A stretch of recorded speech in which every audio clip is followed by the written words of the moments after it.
Hey everybody, welcome. We are in episode 2 of Factions of Fate, our home-brewed campaign set in the Forgotten Realms. Thanks for joining us. We appreciate you hanging out with us. Last week we were introduced, or kind of reintroduced, to our 6 main characters for the campaign. Before that, we did have 3 pre-campaign adventures that allowed a little more focus on each of those characters. So feel free to go back and watch those if you want. That's awesome.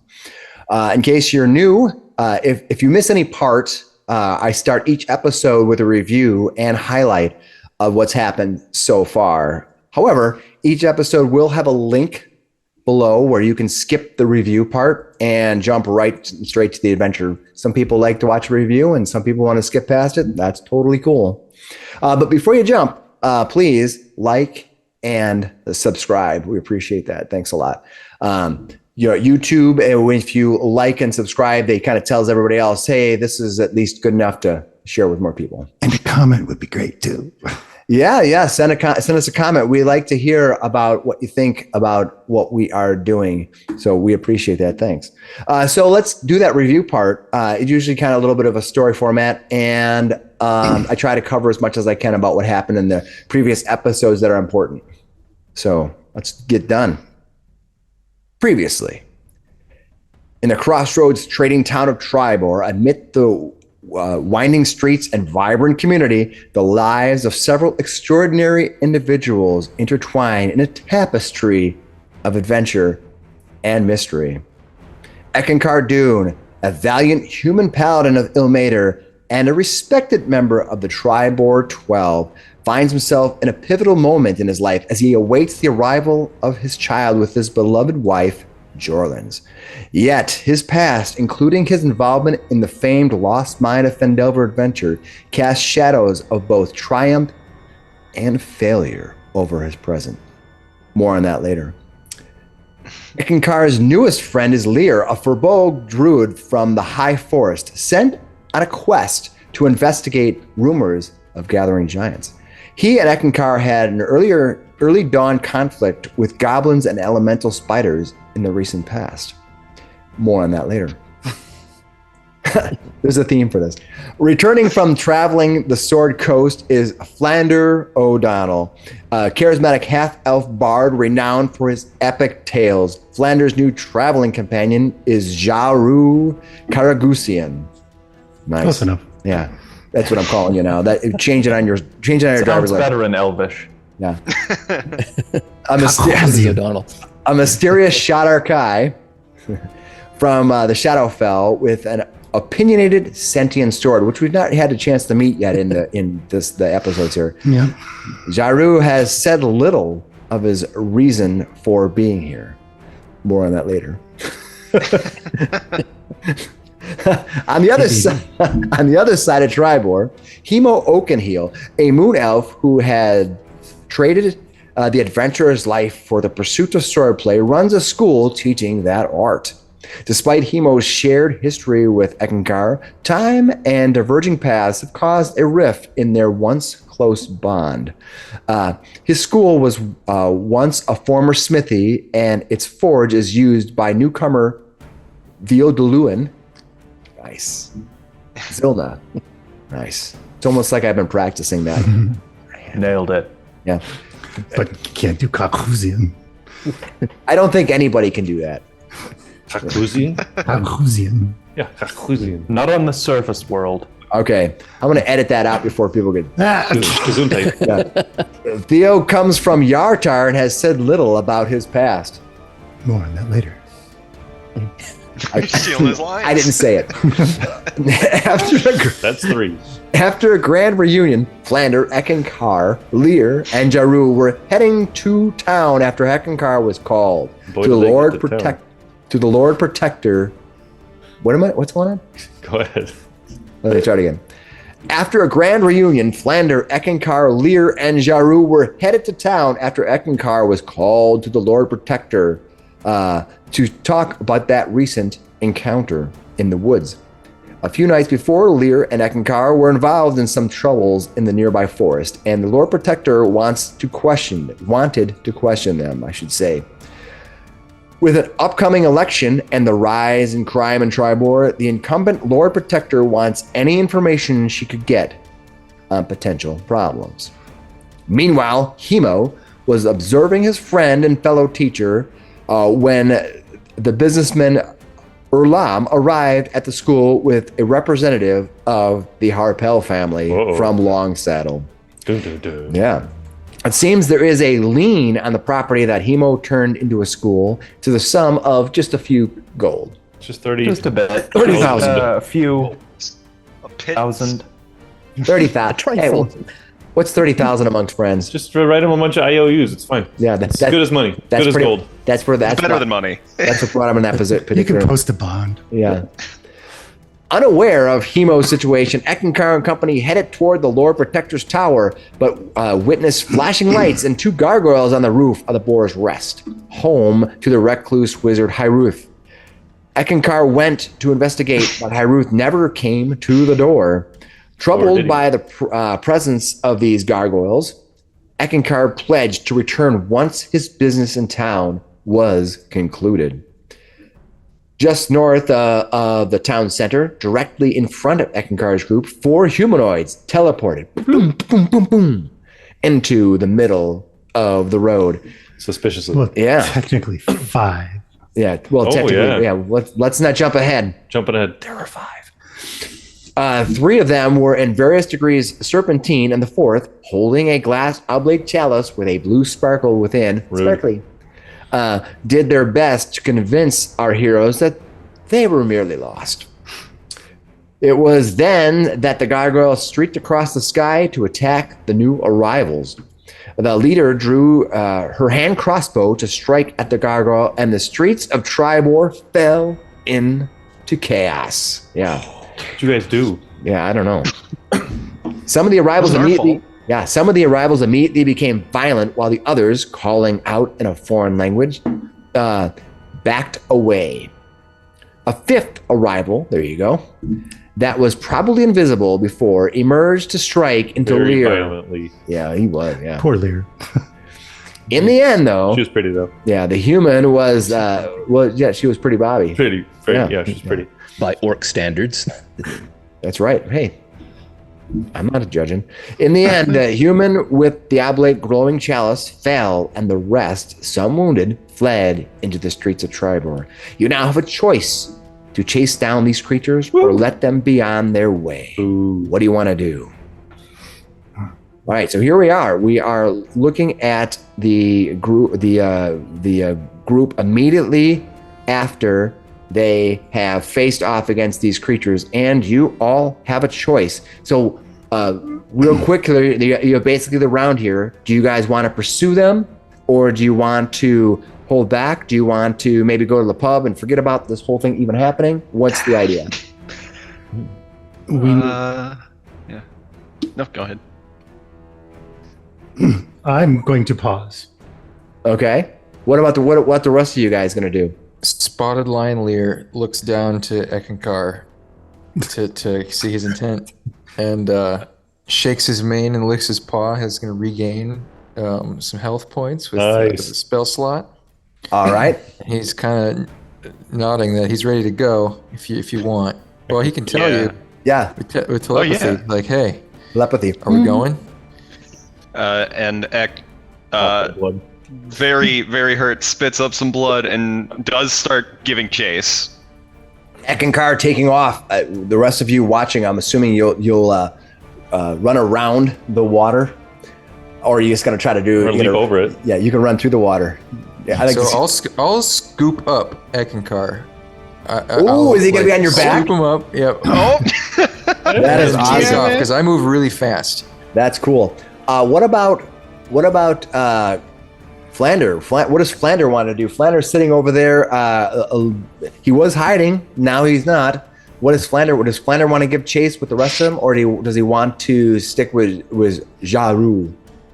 Flander is going to remain at Eckankar's side. He's going to cast Mass Healing Word.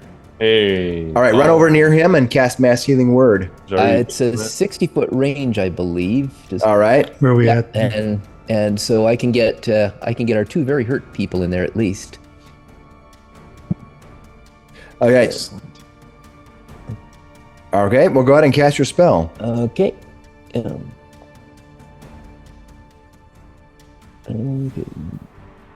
Come back None of here. the commoners got injured, did they? No. That's Yeah, no, they just ran right past him. Is Ryota unconscious or dead? it's because these people that burst in weren't psychotic killers. That was us. You're not here, Dad. Remember I'm that you not. guys are not around. I'm not. So I'm giving everybody a chance to do something for that round because time is ticking. Things are happening. Actually, if I see them going, like all of them, did you follow along with them? I'm sorry, I missed that part. Flander. Yeah, I will go with them. If I see everybody take it off, I'll be like, oh. And like, If Flander comes near, I will also scoop him up. I can have 2 characters on a huge Okay. creature. Well, I'm right next to you there, so you can do that. All right, so you're going to pick up Flander and Eckankar. So your round effectively is waiting for them to climb on you, and then you're going to run off, right? Yeah. That's the idea. All right. So you are I'll considered ask an where we're going. Are we taking off the people that went off to the west, or are we going south? Okay. Well, I'll heal you guys up Think- for 8 points. So, 8 more? Nice. Eight, Yep. eight, Alright. better than nothing. I don't know if you were injured. I don't know if you actually, were. I was. How much? Eight. Actually, I think I will stay back because I'm going to check out that guy. Yeah, take his crazy exploding medallion. Exactly. I don't want. whatever that is. Got So I it. will go over there. Okay. So the 3 of you take off into the night. So what we're going to do is we're going to go over to chase rules, but we'll be around behind. But let's resolve your piece first. So the 3 of you are going to take off, and you're going to be resolved through chase rules. Okay. The rest, otherwise, for you, we're going to just start out going over there. So you're going to go over and to investigate that fallen person. Yes. All right. As you approach, you see that person is laying out. He does not appear to be alive. He's laying there. He has the oblate chalice on the ground beside him. It appears to be about 18 inches, maybe around, and there is a flickering light. As you get About close, the size of football. yeah, about the size of a football, and a little bit wider. Think about twice as wide and the same height. And inside, as you get near, you see like an electric bolt flying through it. Great. Do you want to pick it up? Because I am going to do an Arcana check on him. all right, give me a knowledge Arcana check.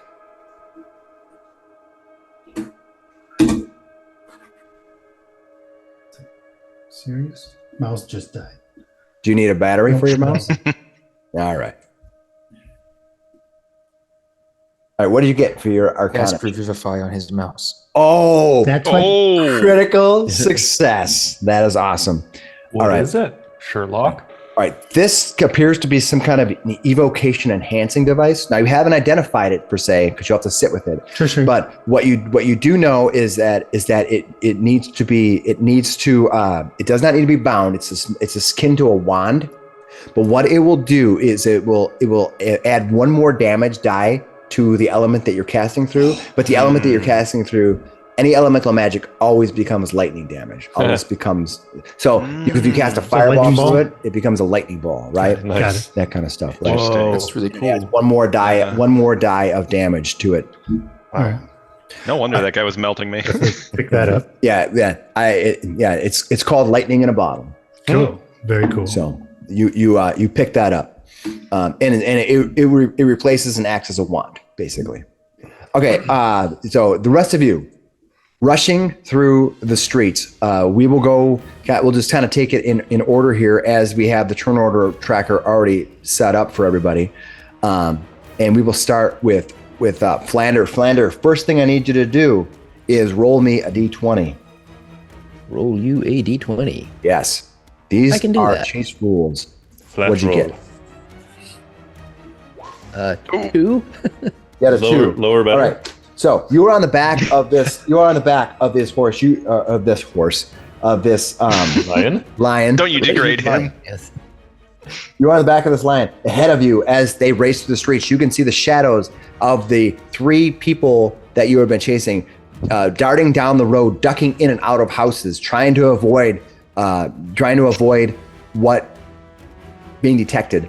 You have an action that you can take. You are currently 90 feet away from them. If there's something you want to do against them, you can kind of see them running in and out. This is chase rules, so it's sort of like theater of the mind. You can attack one of them. If to remind you, you have three of them there. One is the leader. The other one is the spiky-haired one with the heavy armor and the staff, and the third one had scimitars and had the lashing tongue. Mm-hmm. If there's something you want to do against them, you see them running in and out of the shadows of the houses as you give chase. Okay.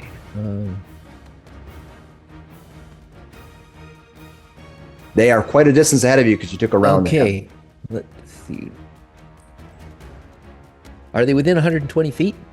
Yes. Yes, they are. They're 90 Okay. feet. What do you want to do? Okay, I want to cast slow. Oh, Excellent. Okay, you'll be able Beautiful. to target one of them. This is chase rules, so area Okay. effect spells always target one. Right.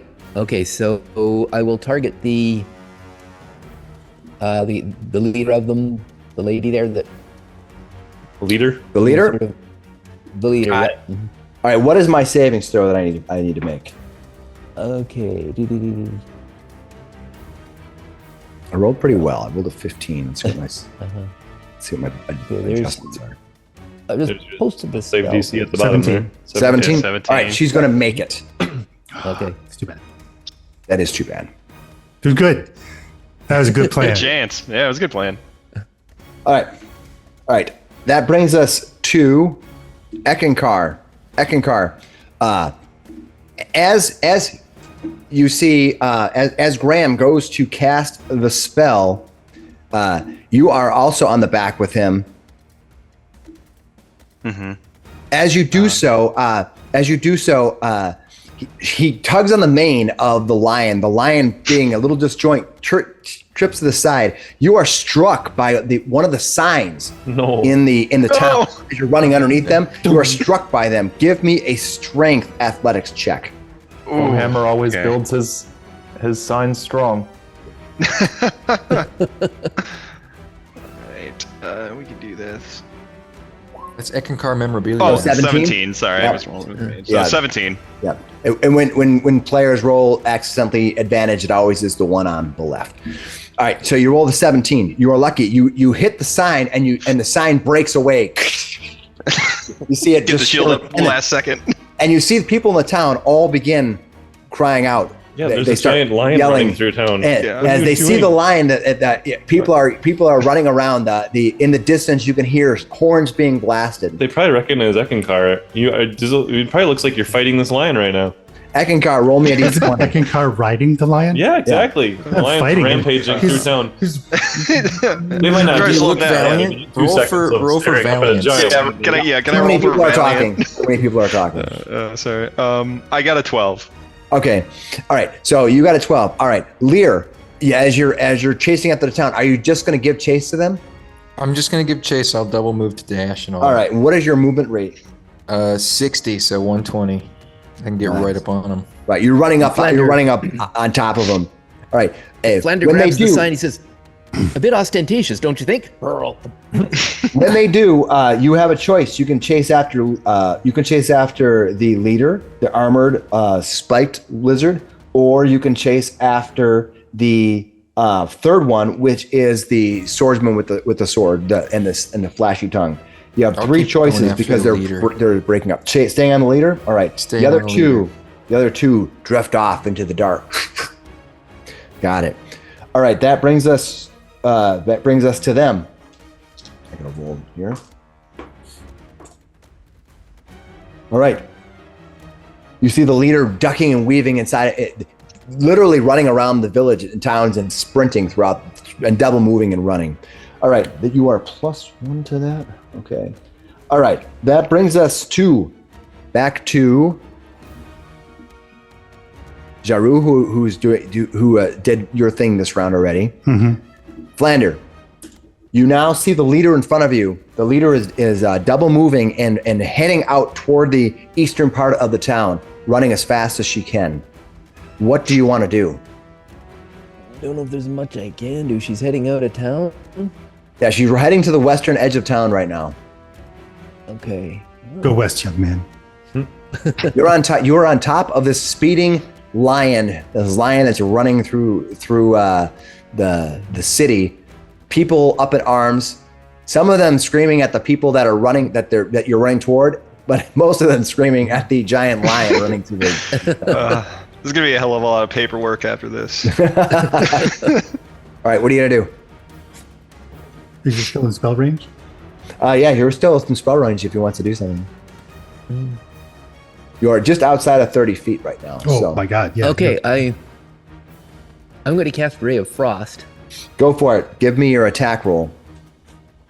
That roll, Ray of Frost. What'd you get? Bad. Ooh. What'd you end up Okay. getting? I got 21? 21. Oh, yeah, you did hit her. Can you tell me how much damage you do? 10 points of cold damage. 10 points. All right. And Okay. doesn't that slow movement? Double check. What does Ray of Frost do? Speed reduced by 10. Okay. Right, you cast Until Ray the of Frost. Start of Flander's next turn. All right. That brings us. Flander, roll me a d20. D20. Got a Six. 6. All Ooh, right. I am hot tonight. I think All you're right. rolling for the next person. If I remember correctly. All right. I would like Eckankar to give me a dexterity roll, please. Oh, good. My favorite. Oh, I crit! 23! You critically succeeded. Nice job. Nice job. Holy crap. All right. Once again, you find yourself. He's such a big lion and he's all these stuff. You find yourself running through a bunch of laundry, and the lion crawls down and scoops under there. But unfortunately, you find yourself kind of getting partially hung up on the laundry. And as you do, you're kind of pulling it. You have your shield in hand. You're like, and finally it snaps and pulls with you. And you are now running. You have a string across you with laundry slowly being removed from the line as the wind and shaking this slowly has the pieces of laundry flying off the rope across you. Oh, it's so muddy. got, Like, like- the clean whites You've are all got a dirty. bra in your face, like Russell style. I'm very embarrassed. The Darlin's gonna be mad. I don't know who this is, I swear. Is there anything you're gonna do on the back of this lion? You can see this woman ahead of you. You see she bursts out on the road and is heading north. Okay. Since Part of she's it- like this is 30. part of the area you haven't come very often. It's northwest or northeastern side of the town. Very residential. Yeah, you pass through it when you're coming in and out of town, but that's about it. Yeah, I don't really have any ranged options, and getting off of Lear doesn't sounds good if I keep getting hit by stuff, but getting off of him doesn't sound right because I'm probably the slowest person here, so I'm going to lay on hands, get some hit points back. Good idea. Nice. Good call. Yep. All right, and then roll me a d20 when you're done. 13. All right, Lear, you run forward. Wait. No, I gotta do that again. I actually hit 2, so Take 1. Okay, No. so you rolled in your d20. You rolled a 1. Yep, Okay. rolled a 1. Sorry, Lear. All right, Lear, I would like you in your current form to give me a dexterity acrobatics check. Acrobatics check. Yep. Not my best. 17. Nice Yeah. roll. Yeah. All right. Just as you this laundry is slowly being pulled off of him, he rips it up, and you suddenly see Eckankar's face go as you see an old man backing up a wagon with two oxen as he's backing up. He's like, come on, Melissa, come on, and he turns and sees this lion, and he's like, and the lion comes around the corner, paws beating on the ground. This woman runs kind of right past him, around this little edge, leaving you Get her, almost no Melissa. room You leap over the top of this giant cart with these two oxen, clearing the giant oxen and the cart all in one leap. And when you land, you find yourself slightly disoriented. You come sliding out into the street, and you see this woman running up. Ahead of you, you can see there are three men standing by a post, a lantern post. Next to those three men, it rises up to a little hill. There's a little house up there. And on the other side, you see a long fence as you come running up. Yeah, you do the cat on linoleum thing. So there's. All right, Jaru, what are you going to do now? Can I take an investigation check and look him over for more? Absolutely. Give me an investigation check. Any kind of stuff, info. Boot the body. Well, I mean, yeah. I'm trying to be a little more. Just here's this huge commotion in the background. What are they doing? He's like, I'm going to pilfer the body. I'm definitely not as fast as that lion, so I'll make Yeah, myself I'm useful. totally not. Gosh, this looks pretty cool. 13. All right. He also has on him a scroll. He has a scroll on him.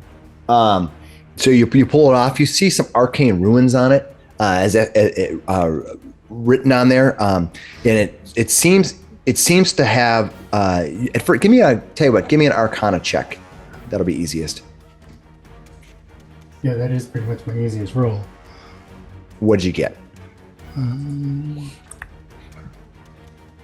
23. 23. All right. This appears to be a message spell, a scroll that has the message on it. Message spell. Yeah. So. All right. One more from my book.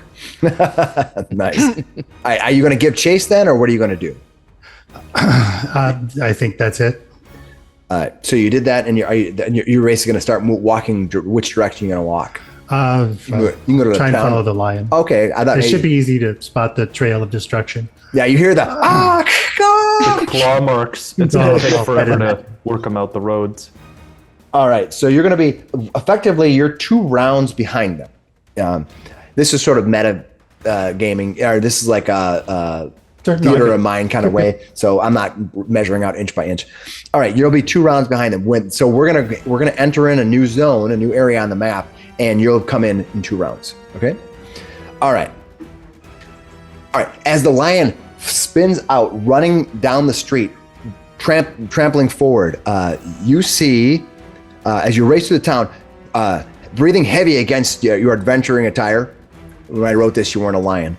The three of you spy a woman atop a metal contraption in the shape of a horse standing at the bottom of the hill as you come running out, kind of sitting next to you in the corner.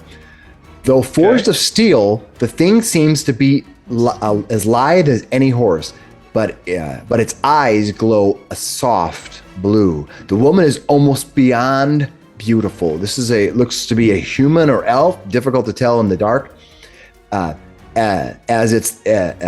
This woman is almost beyond beautiful, as if the gods themselves blessed her.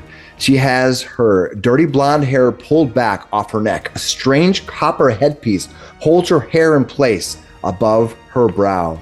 At the center of the headpiece is a burning yellow orb. Swirling around the rider's head are 2 gems that leave a blue trail as they circle quickly about her. She wears leather armor, but on the breast of her armor right here is a copper contraption in the shape of 2 diamonds, one above the other, each with a blue orb inside, softly pulsing. Boom, boom, boom.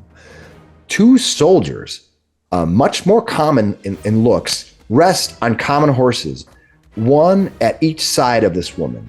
She comes flying out. I will have the 3 of you give me a history roll.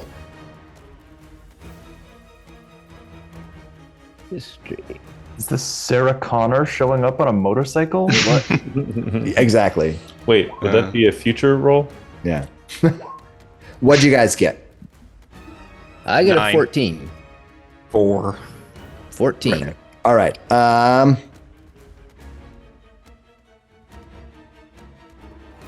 right. I'll tell you this much without giving much away. Even though you rolled kind of not that great, Eckankar, you do know, because you know who she looks like. You know this is actually Duvessa Shane. She is actually running against the current Lord Protector for the seat, which is going to happen in just a few days when they have the election on the celebration of St. Oswald's Day. She's standing there, but you've never seen her wearing armor like this. You've never seen her with a horse the way it is. She's always seemed more common. In fact, she's been sort of known to be a priest of some sort. And when you see her, it's odd that she's dressed like this. I can't tell you more because you didn't roll high enough.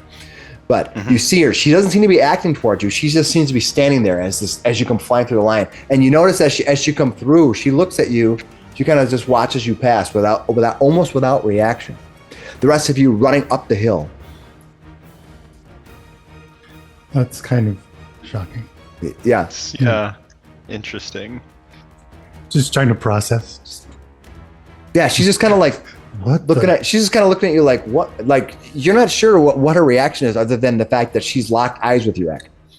And I'm assuming you're going to continue on and just kind of pass her by because the rest of you are chasing that one woman who's running up the hill. Give her a little wave. I'll definitely make direct eye contact with her and be like, and then just be like, go, we need to keep going. All right. As you run up the hill, Hemo and Theo. Theo, you've completed cleaning up after for the night. It's been a long day, but you've made an incredible progress on what your most recent project is. You looked up to see Sanjeet leaning against the outside wall of the school, arms crossed, staring out into the night as the two of you are quickly lacing up the armor that is Hemo's armor. If you recall last time, we were helping him. Right. I'm in my armor, and we're helping get his going. So he's right. Yeah, you can just don yours in a second. Yeah. Right. As you're in the process of putting your armor on, almost complete, you hear complete chaos in the streets just outside. A bunch of citizens are yelling and screaming all around you. Oh no! What is this? I do not know, but if it's Ruth, he's in big trouble.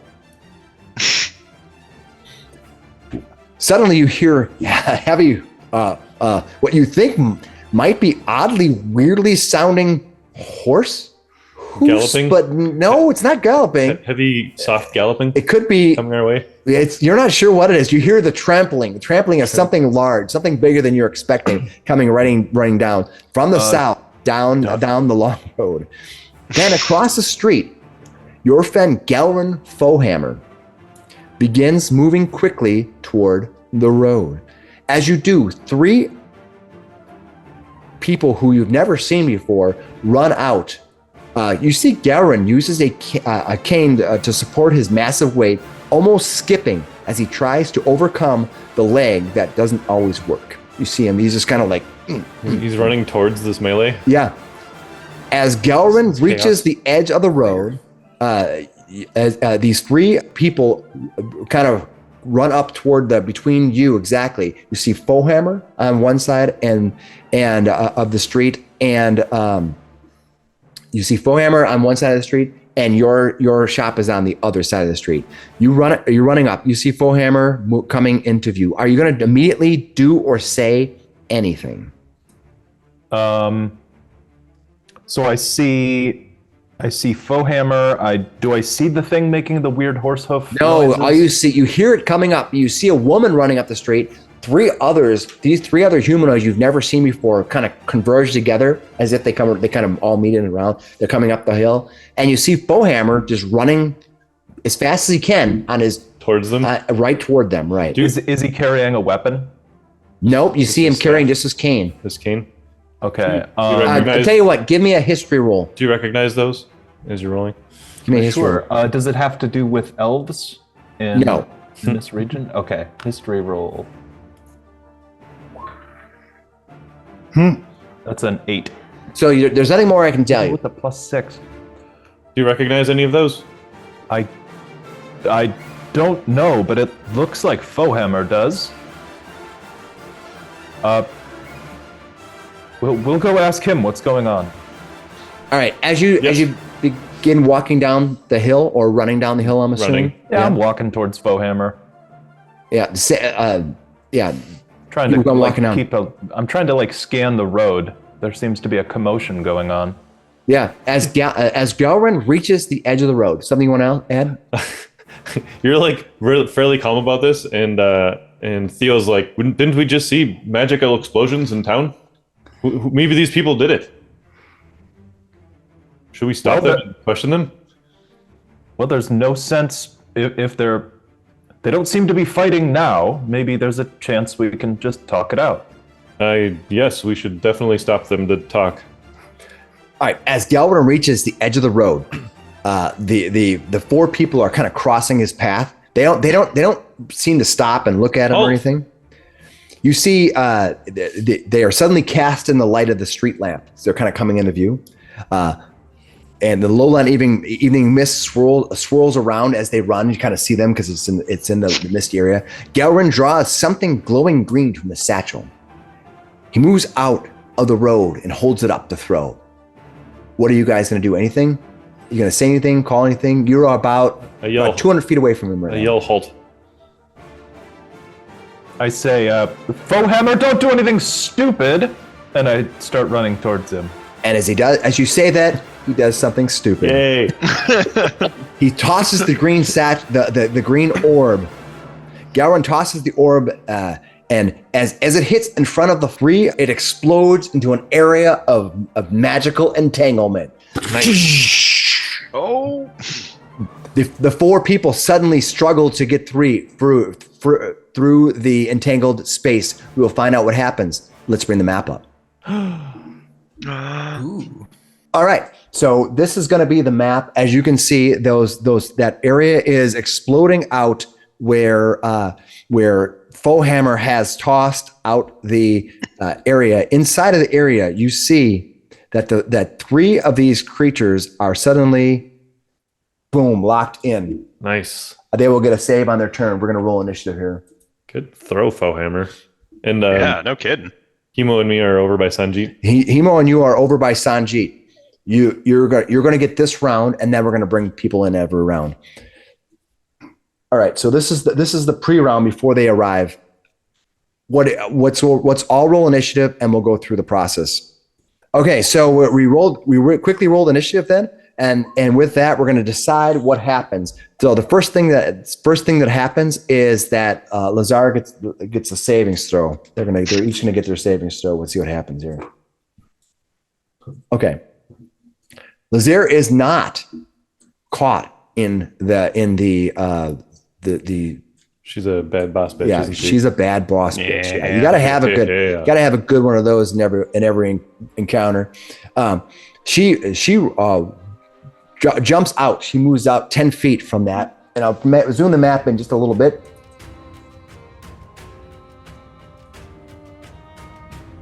She looks over at Fohammer and says something, and then she raises her hand crossbow and fires at him.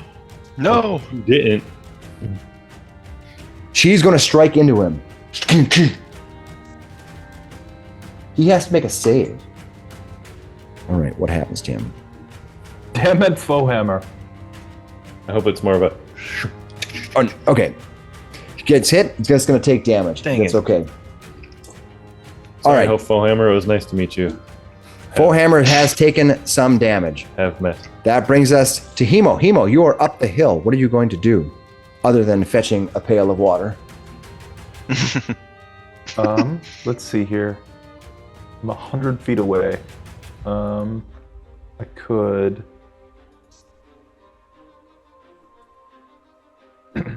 Screw it. I'll draw my longbow and All right. fire an arrow at Lazar.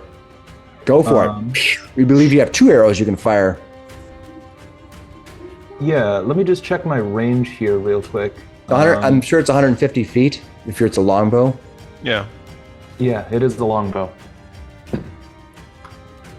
Oh, here it is. Yeah, 150. So, I'll just draw an arrow and fire at Lazar. No right. hesitation. She just hurt my neighbor. Can you Yeah. do your Battlemaster stuff ranged? Some of them. A lot of them specify when you make a melee attack, but Correct. Cool. All right, what happens? What armor class do you hit? 13 to hit. 13 to hit will miss her. All right. I'll She fire strikes, you off see a little another arrow. shimmer of energy around her.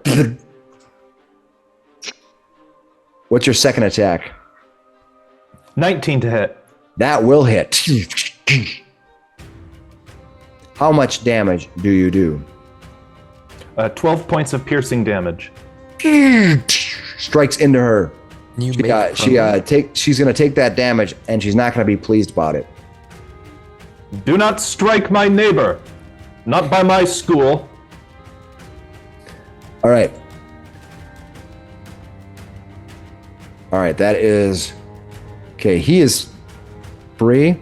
He looks. The hunter looks over at you, and he sees that you are coming in to strike at him. What is the hunter going to do?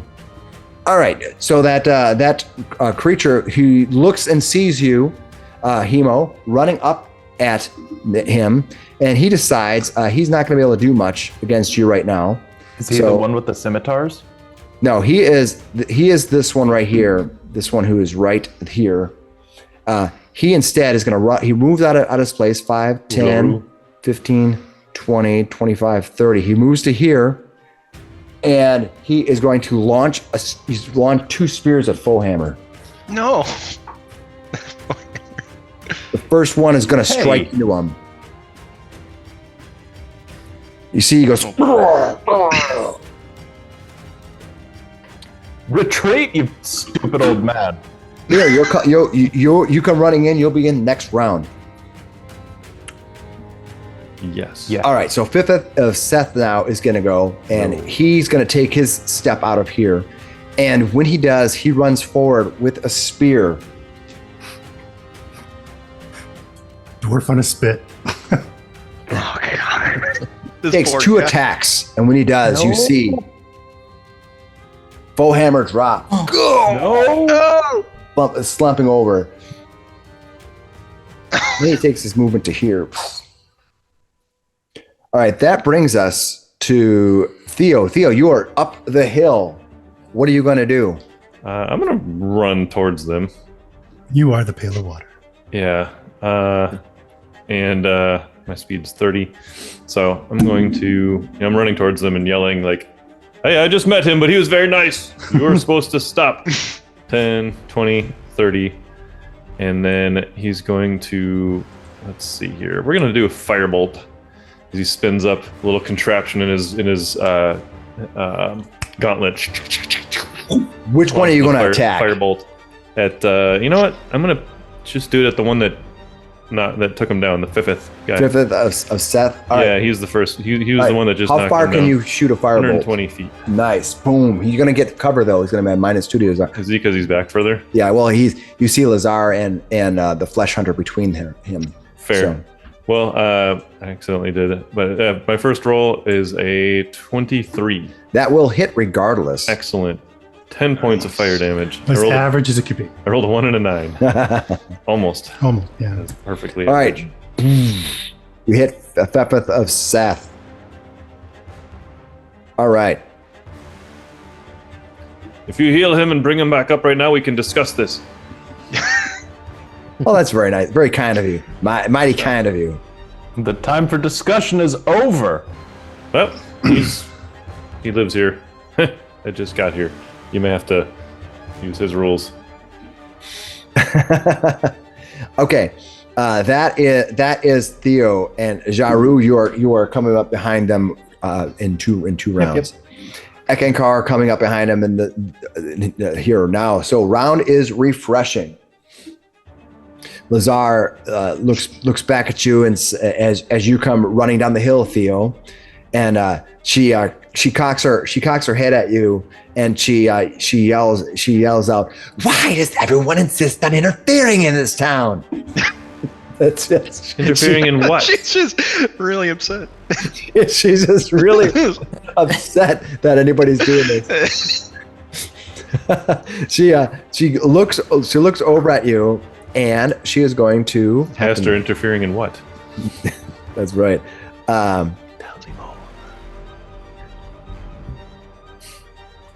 Say less. You killed my funny dwarf neighbor, and I'm going to kill you back. She decides that she's going to strike at you with 2 strikes. All right. Get it, lady. Armor class 20 and armor class 19. All right. My armor class is 22. All right. You are hit twice. No. What is she attacking with? 19. What's that? Not with a 20 and a 19. What's your armor class? 22. Oh, no, that's right. But 20 hit you, right? Or 20? Did they both miss you? They both missed me. Jeez. They bounced off my shields. I was thinking because I was applying the. I was worried for a second. I was applying the fact that you had modifier to the his armor class. But she doesn't. I was adding it to hers. That was my fault. That was just because in my brain I was thinking too higher. Just because he has cover. Yeah, but you don't have cover. Yeah. So yeah, fires and hits your armor. These blast of bolts, these eldritch blasts fly out, strike into you. Try again. Or I can just cheat and have him hit you. Yeah.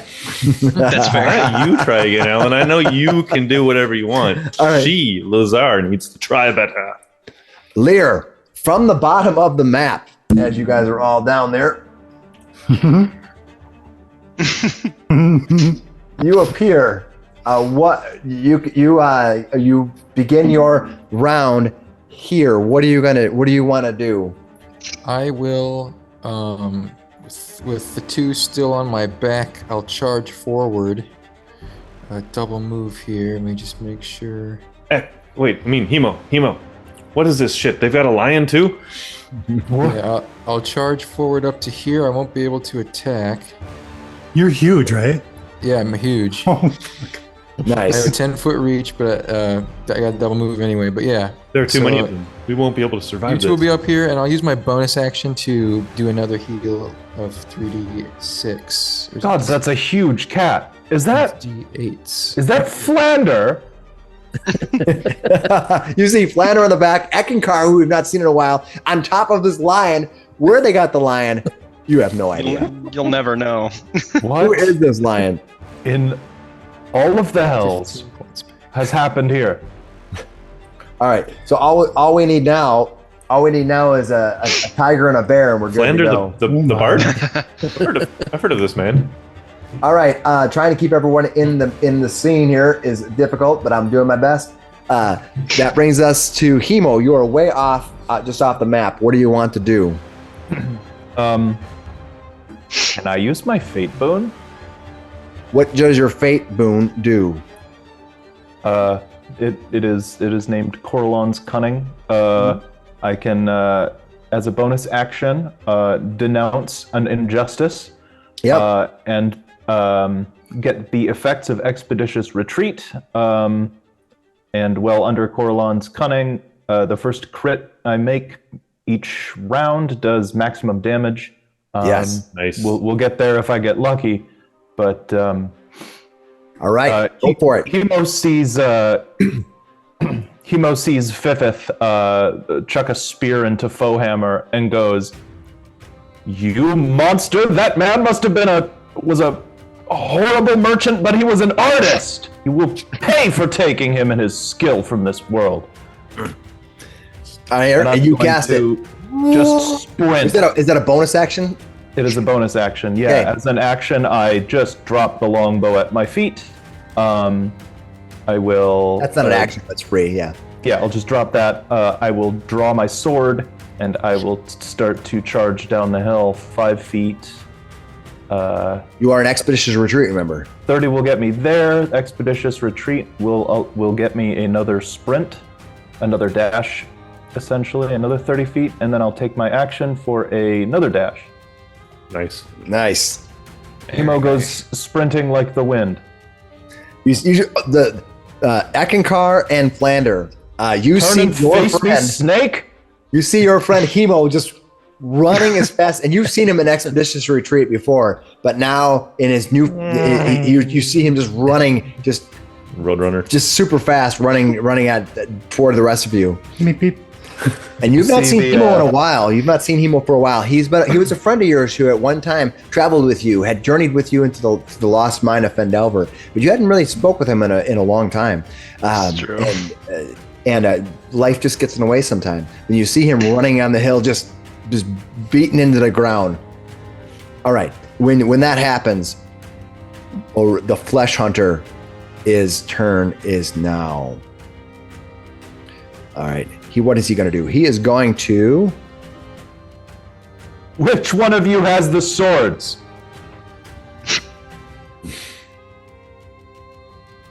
All right. But you talking to the three baddies? Yeah. Hemo's pointing his swords. Which one of you had the swords? I don't think he's seen it, but Yeah. he's just pointing at it. He's going to turn around and he's going to take 2 attacks. This is the one who has the spear. He's going to move forward. He has a range of 10 feet, and he is going to move to. He's going to attack. He's going to attack the lion twice. Oh. It looks like a pretty big threat. Okay. Do you have any way of deflecting or doing anything else? He hits you the first time. AC 15. That's it. All right, hits you the first time. I rolled twice. And when that happens, his spear is going to stab into you, and you are going to take 19 points of piercing damage. Just because how tall are you? He's Lear? huge. It's a He's huge. It's huge, yeah. So I can't even use my reaction to impose disadvantage on No. that. I'm too high up. All right. And then the second attack hits you, but this time it's a critical. Oh. Oh, Dodge. And that means you're taking 24. You take 28 points of damage on a critical. Wow. Boom. This guy's like a big game hunter over here. Down to 11 lion points. 11 lion points. 11 lion points. That's funny. He does have a thing called aggressive grapple, but you're just way too big to do it. That'd be pretty aggressive, though, if you were to do that. Like, how aggressive is his aggressive grapple? It's hilarious. Like I'd he give him can't- inspiration if he tried. You see him. He's kind of surprised when he sees it. He's like, "Ah," and he just picks a spear, 2-handed giant spear. It's like the pole. It's like a 10-foot pole with a spike on the end of it, a spear in the end. Just rams it in the side of this lion, pulls it back, rams it through again. As he does, it kind of sticks right in his chest, and you see his blood just gushing out of this lion. No. All right, that brings us to Fifth, who is right here. He's gonna go. This creature is a serpentine creature with heavy armor and a lashing tongue. I believe he's one of has scimitars. Let me double check. What is he going to do? Yes.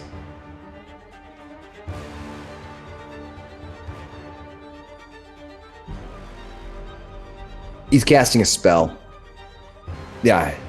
He cast an area, a spell that is, he creates a twisting pattern of colors that weaves through the air inside a 30-foot cube within range. The pattern appears for a moment, then vanishes.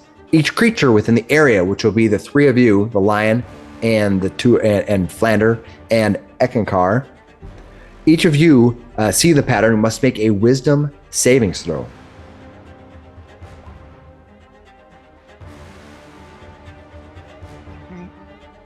I got a 23. Nice. What did you get, Graham? I got a 10. 10. All right, and Which is good for me. all right, and 15 wisdom saves. So, Graham, you're going to fail that saving throw. You have been the subject of hypnotic pattern. Oh no. On a failed saving throw, the creature becomes charmed for the duration. While charmed by this spell, the creature is incapacitated and has a speed of 0. Can you be charmed? He cannot, because I'm on the back with him, and I have an aura that negates charm effects and people within my aura. All Like right. if I'm on, yeah, That's right. That's why I asked. Whoa. Fucking cool. there we Thanks go. for that. Paladin auras. Yeah, you're all like, Like, looking pretty what are you colorful. doing? That was colorful. Thanks. Nice. That's what he does. All right. That He's he like- just he doesn't know. But he's like, everyone didn't work at all. Yeah. Theo, what are you going to do? You see this this Bepeth with these swords. He turns around and casts a spell of some sort. It doesn't look arcane in nature, but he casts a spell of sorts, and you see kind of an energy burst happen, but nothing else happens. Like it's like party poppers. It's kind of funny that you picked that one because I have that on my spell list and I was thinking about using it. Now it feels weird to use it, so I don't know. I have it on mine too. I'm going to run up, keep a good running spell. forward. 5, 10, 15, 20, 25, 30. And then I think I'm still going to do it though. So I'm going to try to cast the same thing, Hypnotic Pattern. It's a 30-foot cube. So what is the 30-foot cube? You start Yeah, from far from I'll the throw it- corner and mark out the I'll 30-foot throw it cube. out here. Always start from the corner. Yep, I Center got that. corner. I was just playing around with that. Sorry if that interfered earlier. But should be able to do... Yeah, that looks good. All right, so you're gonna get those three. Okay, what is my savings throw? DC 16. And that's a wisdom save, right? I am double checking. I think so. You think it'd say right on there what the save was? It does at the bottom. Yeah, It 16. just says spell save DC, but I don't know what. It doesn't say I which. see 16. I see 16, but I don't see the trait. Oh, I see. Wisdom. Yes, I found it. Yeah, it's just the way it Makes is. sense. Brain It's the stuff. one we just did. Yeah. Yeah. Yeah. Wait, you did that a second ago? It's like, boom, boom. Dang it. All right, when that It's a happens, laser light show. Yeah, mine's very mechanical. He's like fidgeting with something on his belt with this, and all of a sudden just comes out of the armor. you see that this Lazar woman suddenly is frozen by the hypnotic pattern. Ooh, Concentrating for 1 minute. charmed, I'm sure. Zaru, Had you to have do one it. more round before you come in. Eckankar, what are you going to do? Okay, actually, Alan, before you go, that my initiative is 9.16. It just kind of got jumbled up with the confusion in Let me see, where are you at? the. No, yeah, you're supposed to go right before Theo. Yeah. All right, what are you going to do, Flander? Okay. I'm going to cast Healing Word on Hemo. I haven't been hit yet. What about Oh, yeah? Foehammer? Oh, you're talking about Lear. You're gonna cast healing word on Flander, or on on Lear. You know, on Lear, yeah. Mhm. All right, you cast it. Go for it. Okay. Have some more Yeah, light. that's a good point. Is Foehammer alive? We don't know. You're including Foehammer in your healing word, It's not a big- It's just a target. So, and you're targeting Foehammer, right? Hold on. That's Don't listen That'd be to him. smart. I was He's trying to asking. trick you. Now, who are you targeting? The lion? yeah, I'm going to target the lion. Okay. Flander doesn't know. Oh, hammer. All right. Adam. He also can't see him Okay. behind the line. And it's at the 4th level. That's true. Just Ooh. he's furry. And he's long. Okay, well, he gets 6 points back anyway. Oh no. No, I get 9. It's 5 plus the 6 right, for that okay. of higher level. So that's not Okay, that's bad. 9. And as a bonus action, I'm going to call out Hemo Oakenheel. Go get him! And you feel a familiar surge of confidence as you are given bardic inspiration. Your old friend coming down the hill. All right. It's all downhill from here. Okay. Hemo comes running down the hill. That brings us to now Jaru being skipped this round. Last round still. Eckankar behind the massive lion. What are you going to do? Well, I'm technically on top of it still. What do we want to roll of me getting off of this thing? Like, it's is gonna- it like? To dismount, let me double check. Okay, so dismounting will cost you half your movement. So you can slide off of there, and I believe you move at 30, so 15 feet of movement spent as you slide off this lion. Alright, I should actually charge you 20 because that lion's so tall, but I'm going to slide. I'll slide off the line here, and then Okay, Move up. when you do so, hold on, put yourself back here. Ooh, Sentinel. oh right, he's got attack. He's got He pull probably has on an there, so he attack. doesn't Yeah. use that Armor class is going to be 23. That'll hit. All right, you are hit. You're going to take 14 points of damage, and your speed becomes 0. Okay. Boom. All right. Does he get cover on this corner? No, I'm no. not sure how this works. No, I think that's I fine. think that's an entangle on the ground, right? Yeah, it's an Yeah. entangled. It's an Okay, entangled- then I was planning on attacking him anyway, so speed of 0 is fine. Yeah, Let's do it. 26 to hit, that will hit. Nice. and I am going to use Divine Smite. All right, you're going to divinely smite this guy. So 9 plus an additional. Oh, terrible! 2 1s. An additional 7. 7 points more. What's the total damage do? 16. 16. Terrible. Second attack. Get him. 15 to hit. That will miss him. Okay, and then as bonus action, I will second wind and get 12 hit points back. All right, yeah, his armor, as you're up close to it, his armor is crafted of bones. Ooh. Reminds me of another character that was in this network, Nate. All right, Lear, you have been quite injured. What are you going to do as your lion form? I'm going to. I don't think Fifth of Seth has reach, so I'm going to back up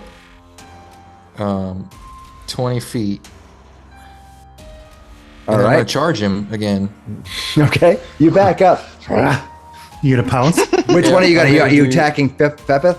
Yeah, Fifth of Seth. You want to make a right now. savings throw? Or do you have to make an attack roll, right? So yeah, I will make an attack roll.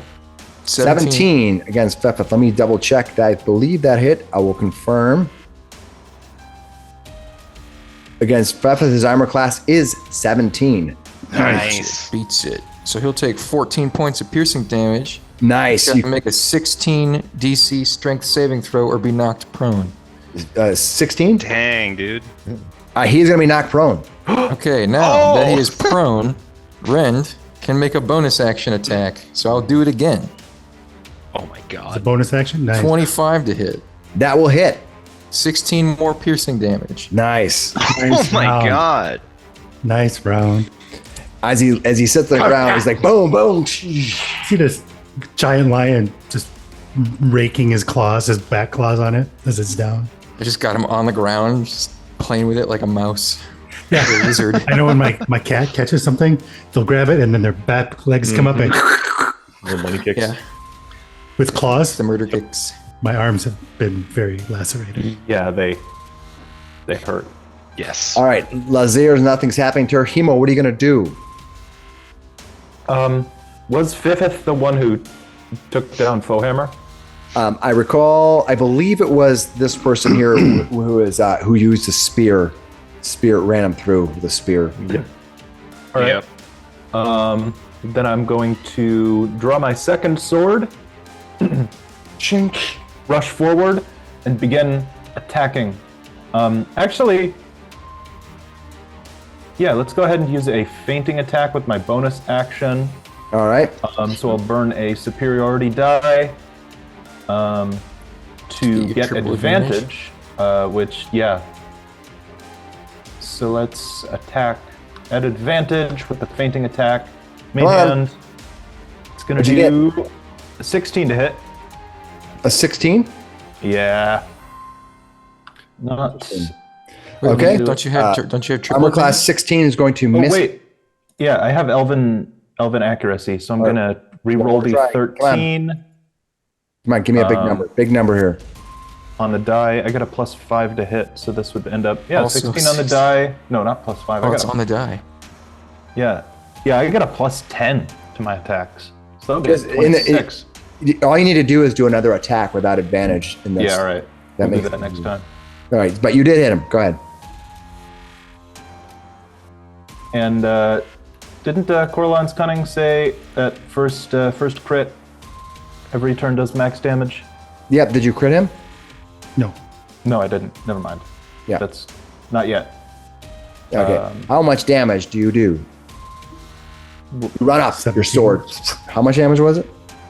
Wait, hang on. 17? I don't think it's supposed to be. No, yeah. Yes.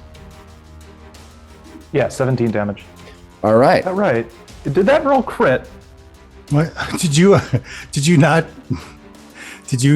change your crit range, or is your crit range actually? Oh, chin range back. Oh yeah. Let me just. My bad. Not the 6 then is what you're saying. Just the 11 points of damage. Okay, I have the right button. Okay. Yeah. Regular slash would do 10 points. So you did 11, right? All right, you did 11 points of damage. All right, let's start over because It got miss. all right, so you did how much damage did you do to him? Because you were messing around with the die range before the game started, and you set your crit range too low to test things out, only to not set it back up again. So if you rolled like a 5, you get a crit. Nice. So you did what, 11 damage, 10 damage? 10 points slashing, 4 on the die, plus 5 for 5 dex, and plus 1 for the magical. Yeah. Plus 1. If you're gonna mess with your crit range during a test run, put it back.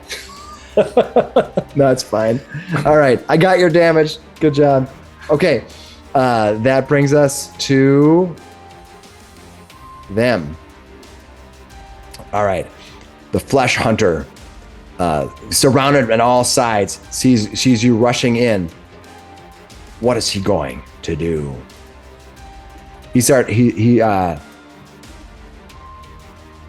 Yes. He's going to make 2 attacks. The first one is going to be...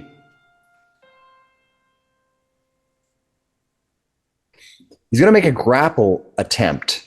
And he's going to make... which one is it? He's going to make a grapple attempt at you, Hemo. Oh, I thought you were going to say the lion.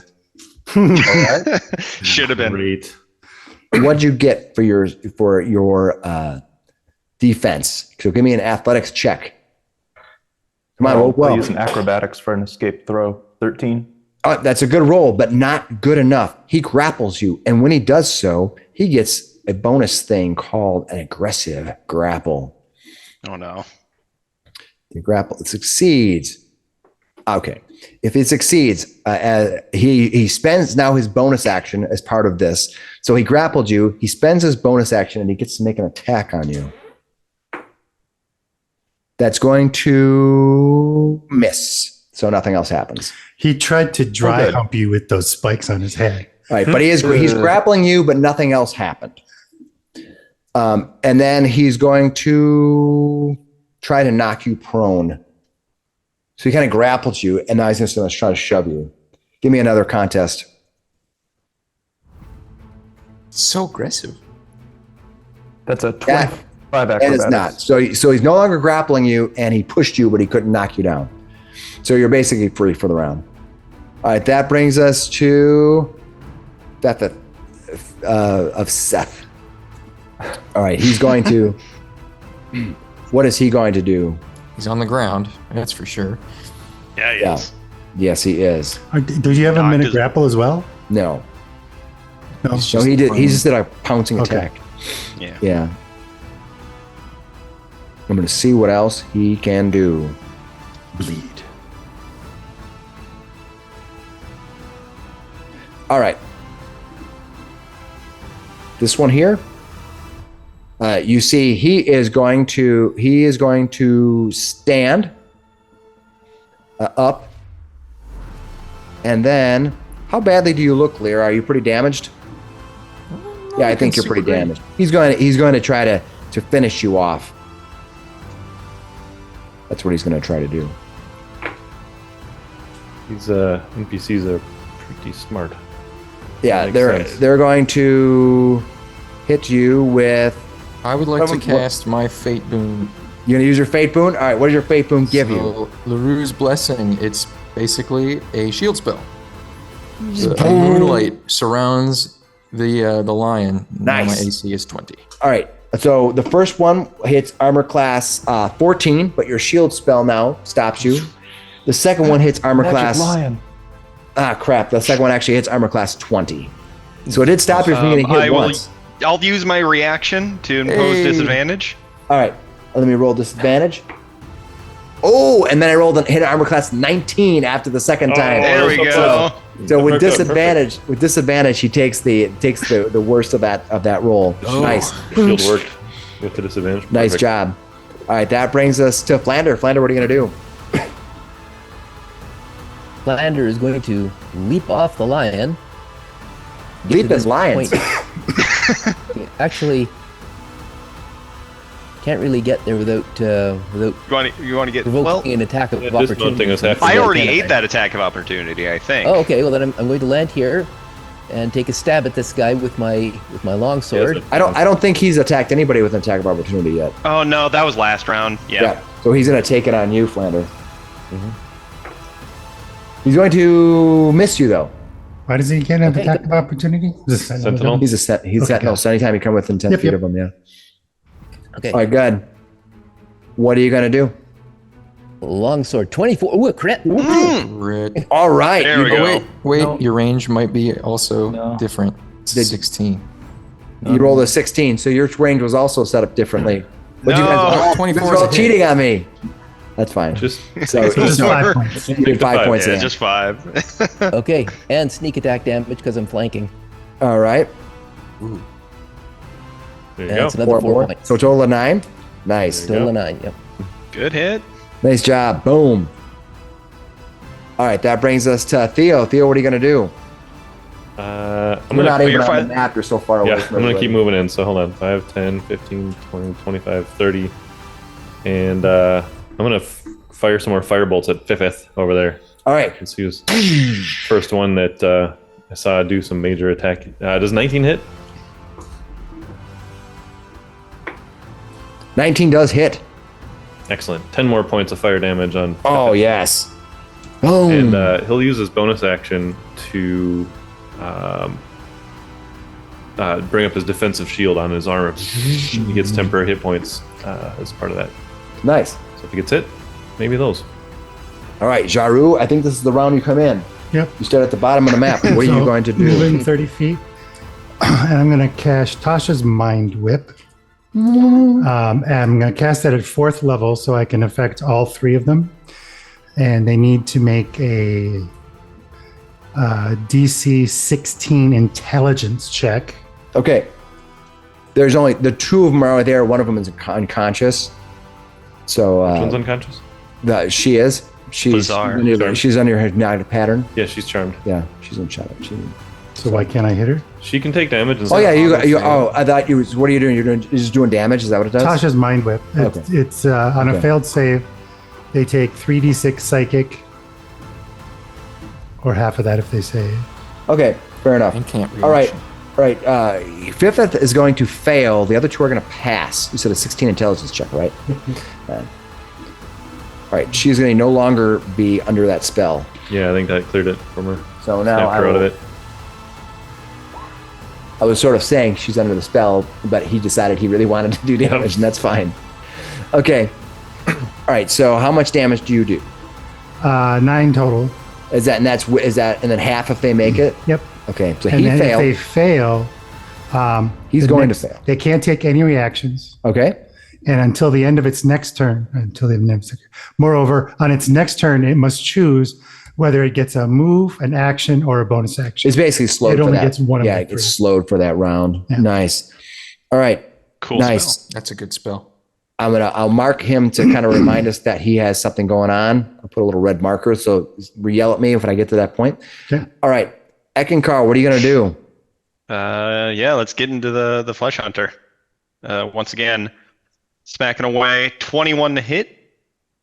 That will hit him, yeah. And I will once again smite.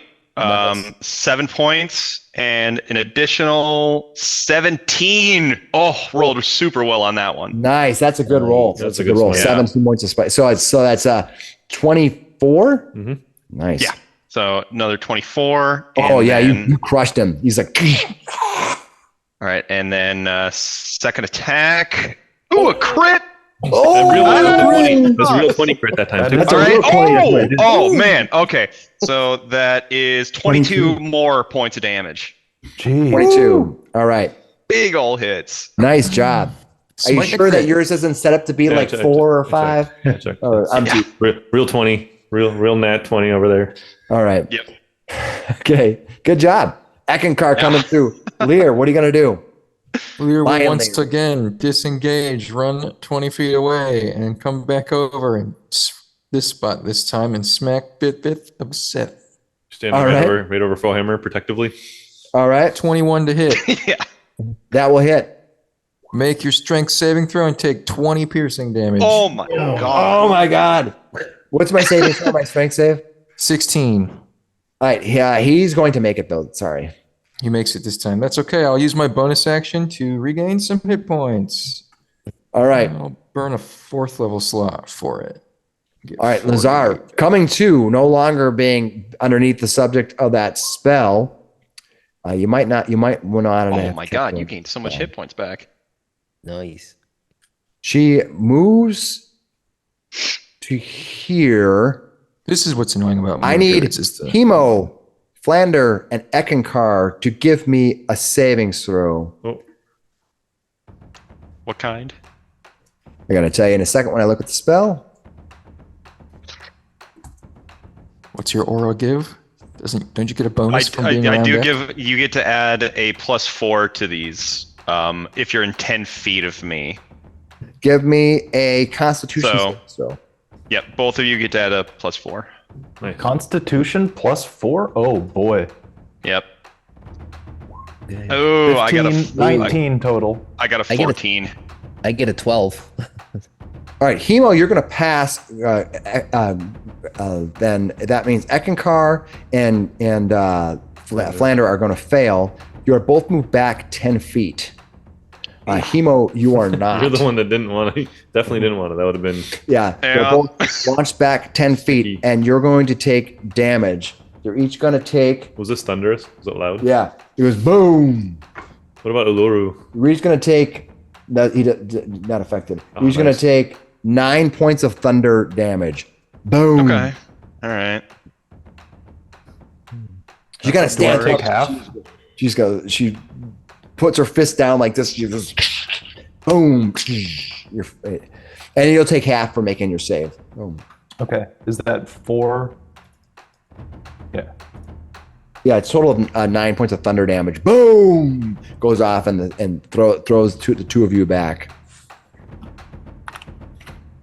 All right, and then unfortunately Hemo didn't move.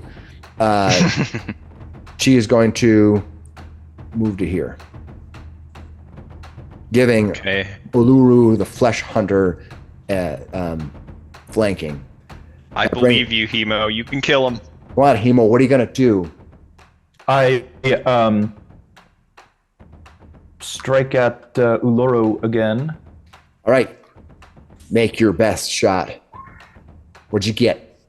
14 to hit. That'll miss. Probably Bolt not. armor. Come on, Hemo. Second attack. Big numbers. Big numbers.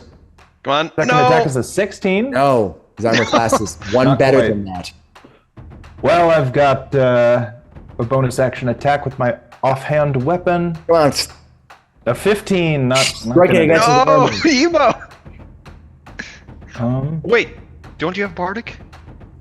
I don't. Use your bardic. Okay. Yes, Do I? use your bardic. Oh, I do. Oh, I do. Yes, you do. Let's go ahead and use Bardic on that last attack then. That All right, sounds go about the for right it. one. Is that a D6 or Roll a d6. Yep, add a d6 to the roll. 1, 2. You need 2.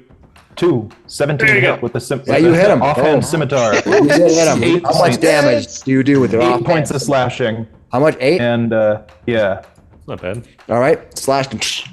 He's not looking that great. He's looking pretty bad right now. And then I want to use my maneuvering attack. Yeah. When you hit a creature with a weapon attack, you can expend a superiority die to maneuver one of your comrades into an advantageous position. I'll add the superiority die to my damage roll. So that guy takes, 8 points of slashing damage. Okay. And I call out to Theo, Theo, they're flanking me. Little help? He gets to. Does he use his reaction to move? What happens when you do that maneuvering strike? You may use your reaction to move up to half its speed without provoking opportunity attacks. So I could move up right behind Lazar then. If you wanted to, yep. You could move up anywhere, I guess. Yeah, I'll do that. Up to half your speed. So 5, 10, 15 is half my speed. And as you suggested, you were getting outmaneuvered. Well, now we've maneuvered around them, right? All right, the Flesh Hunter. You see this poor Johnny Flesh Hunter. Yeah, he's looking very bad right now. He's on his last legs. He looks at you, kind of blood coming off of various spots, just gasping a little bit for breath, lifting his weapon and trying one final time to make one chance to get himself free of this chaos that has happened. You can pay for Fullhammer's life with blood, or you can drop your weapon and try to pay your penance another way. How much gold did you owe? You see if they got it on him. All right. You guys don't know that yet. Do you have 30,000 gold? Let's put my weapons away. No. New friend. No quarter. He tries to bite you. Whoa. Bite you. Oh my. Yes. This feels like a Lear sort of thing to do. All right. He's going to most likely bite you. Any type of reactions or anything like that's going to stop that? Nope. I don't have shield anymore. I just have parry, which is triggered by getting damaged. All right. He is going to hit you. You are going to take a bite attack, which does As soon as he says the damage, are you saying I'm parrying? 11 points of damage. Nah. He bites into you. As he does so, he drinks down your blood, sucking it into his life, giving himself hit points. What? During his life. Garlic. Get your garlic. He's not a vampire. It's just what he has. Oh, that's what he definitely is. He's definitely a vampire. You see what just happened? Yeah. Bit him, drank blood, got better. That's We fair. really need to keep an eye out on Hemo now. Yep. Yep. Hemoglobin? How does that go? Nice. And then he's going to Hemogoblin. hemoglobin. All right. And then he's going to wrap around and I think he's going to go ahead and make an attack. He's going to make an attack on. He's going to make an attack on Flander. He's still grappling me? No, he wasn't grappling you.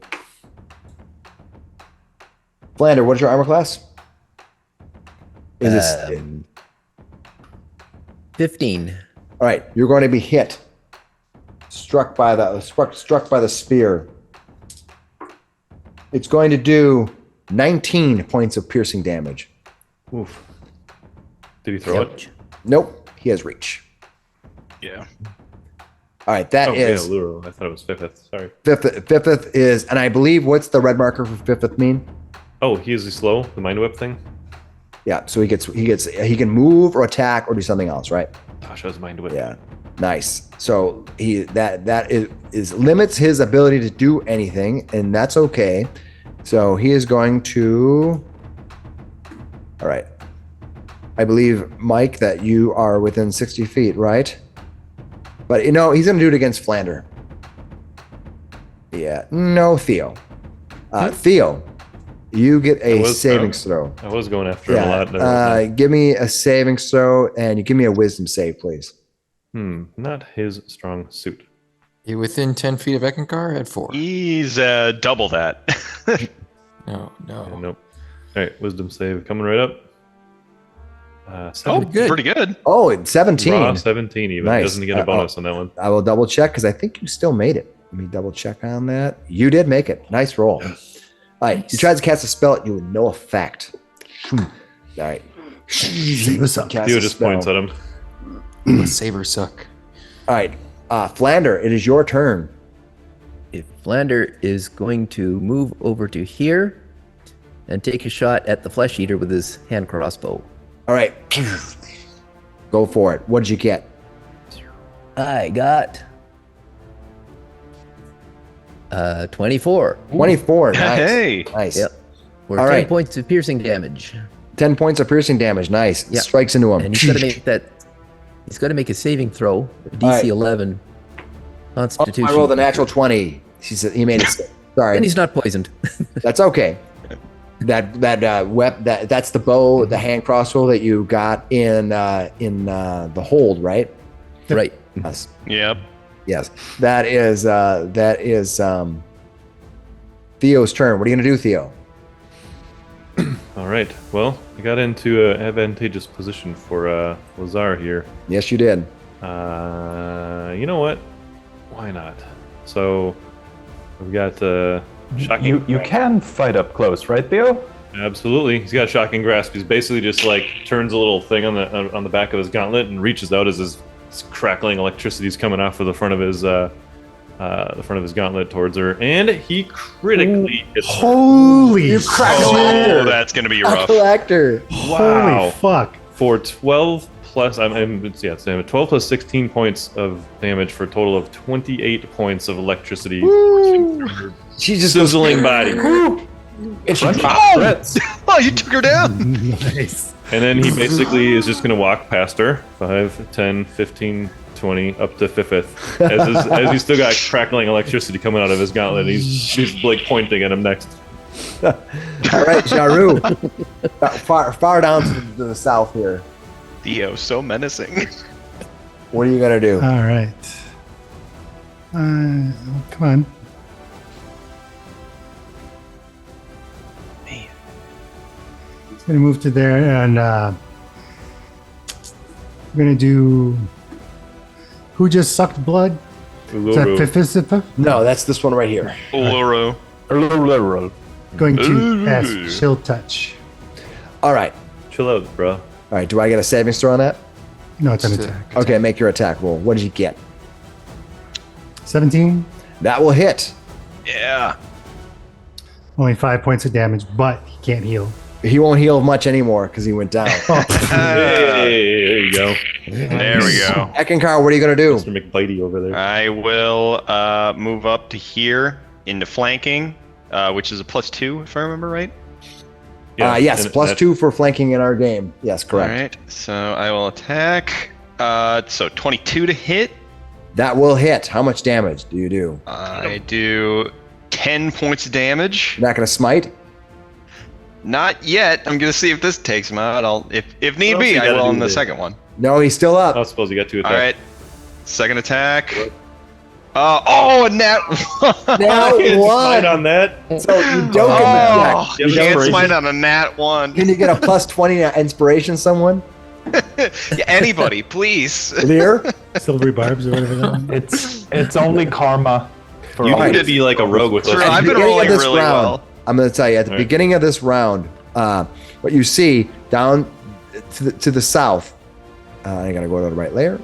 You can see that as to the south, you can see that there are riders that are running in. You Nice. see Garrig and the militia running Yes. in from the south. Are they on the storm? No, they are not. The storm is the name of that steel horse. Yeah. Yeah. Yeah. There's what's rider on the storm then though, because there's only one. Therefore, running up on foot. Yeah, they're coming running out of foot, and Garrick comes running up behind him, kind of splitting them.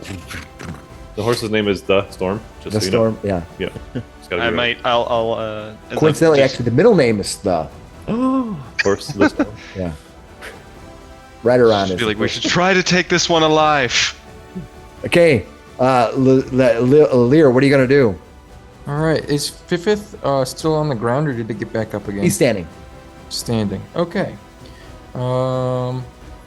Well, I have pack tactics, so I guess I get the flanking regardless. I'll just make an attack here. So that's 21. It's pretty. Yep. That's a hit.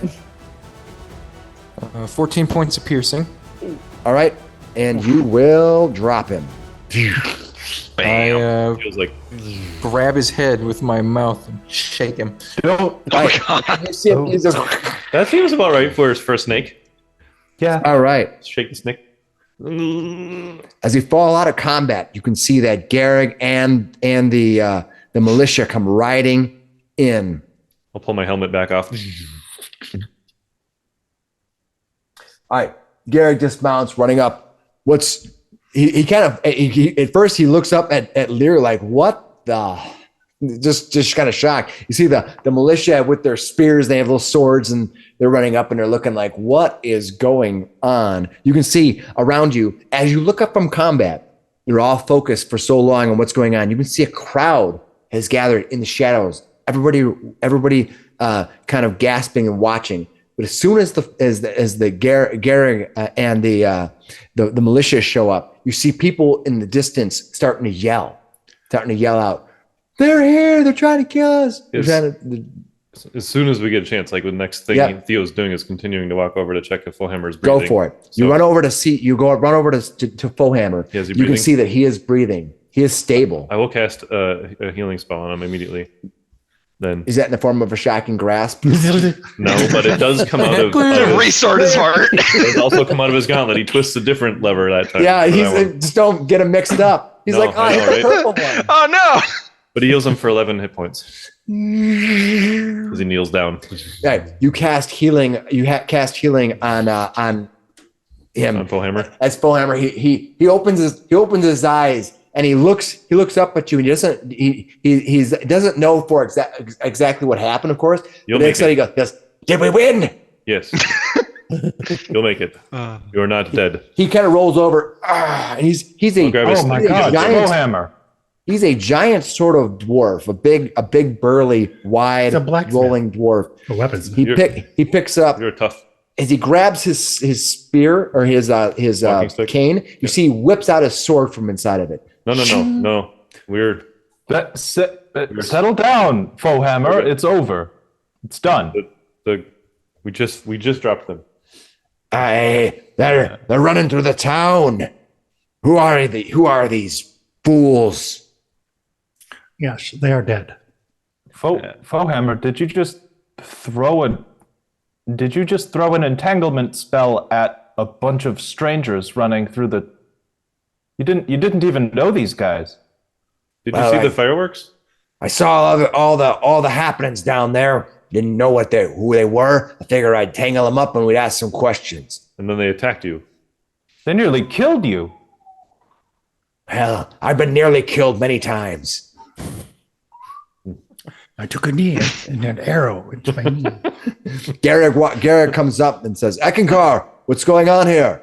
Yeah, and Ek is kind of just like waving, like, no. He's pointing towards Lear. He's like, everyone here that's still up is a friendly. Everyone, and he like makes an eye at Hemo. He's just like, everyone here. You hear in your mind, Lear speaks to you. He says, "Remember, there is an orc still running around." Yes, I forgot. Yes, no. Everyone here is still is a friendly, but there's one more of this crew. I don't know much. I tried to have a conversation with them, but they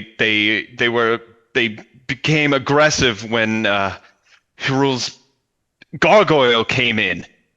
You hear so one of the townsfolk from nearby yells out, "This town is unsafe." Another one yells out, we live in a war zone. They start yelling at each other, and you see the crowd begin to start getting very uneasy. Garrick says, "We must take these."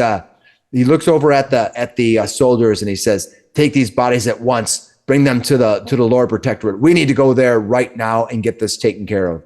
You see the guards going to try to pick them up. Is there anything you guys are going to do? I mean, no. I'm a member of the. I work with them. I'm not doing anything. All right, they run over to try to. I'm very new here. Grab the bodies. You see a few more of the town militia come in. And can I take one of Uluru's swords? Give me a sleight of hand roll. I just want to pick it up and inspect it. His spear. Remember the last time Hemo tried to steal something? 13. What'd you get? A 13. All right, you didn't roll the one. You pick up the sword off the ground. They're coming for the bodies, and they don't seem to notice that you are I tuck actually. it among all the other scimitars. Yeah. I mean, it could have been yours, right? You have a bunch of stuff, and you picked it up. Yeah, could So have they been. don't That's seem just to pay Hemo. it He's much always mind. got swords, and he's always throwing them everywhere. All right, It's see true. The It's militia just littering them. Yeah, the militia picks up the bodies, and as it does, you see the town people around kind of slowly. They were away because the swords were being swung. But now that Garrick's here, and they see Eckankar there, and they see the militia here, the crowd gets brave, and they begin sort of slowly closing in around your group as the group of you, like a protective bubble around the militia, begin to work your way south to the Lord Protector's tower. I'll bring the main Lear map speaks up. to Garrig in his mind and says, "You should send riders patrolling the town until that orc is found." He looks around like, whoa. He looks over at Eckankar and he says, "Did you say something?" The lion's like He- making eye he- contact. Eck points toward the lion because he knows, like, he's had conversations with Lear. He points toward his lion. He's like, He literally stops. It was looks at him. the lion. He goes, "Who is this? Theo's very interested. Yes. This is my obviously a friend. spell." This is my friend Lear. He is an ally of mine.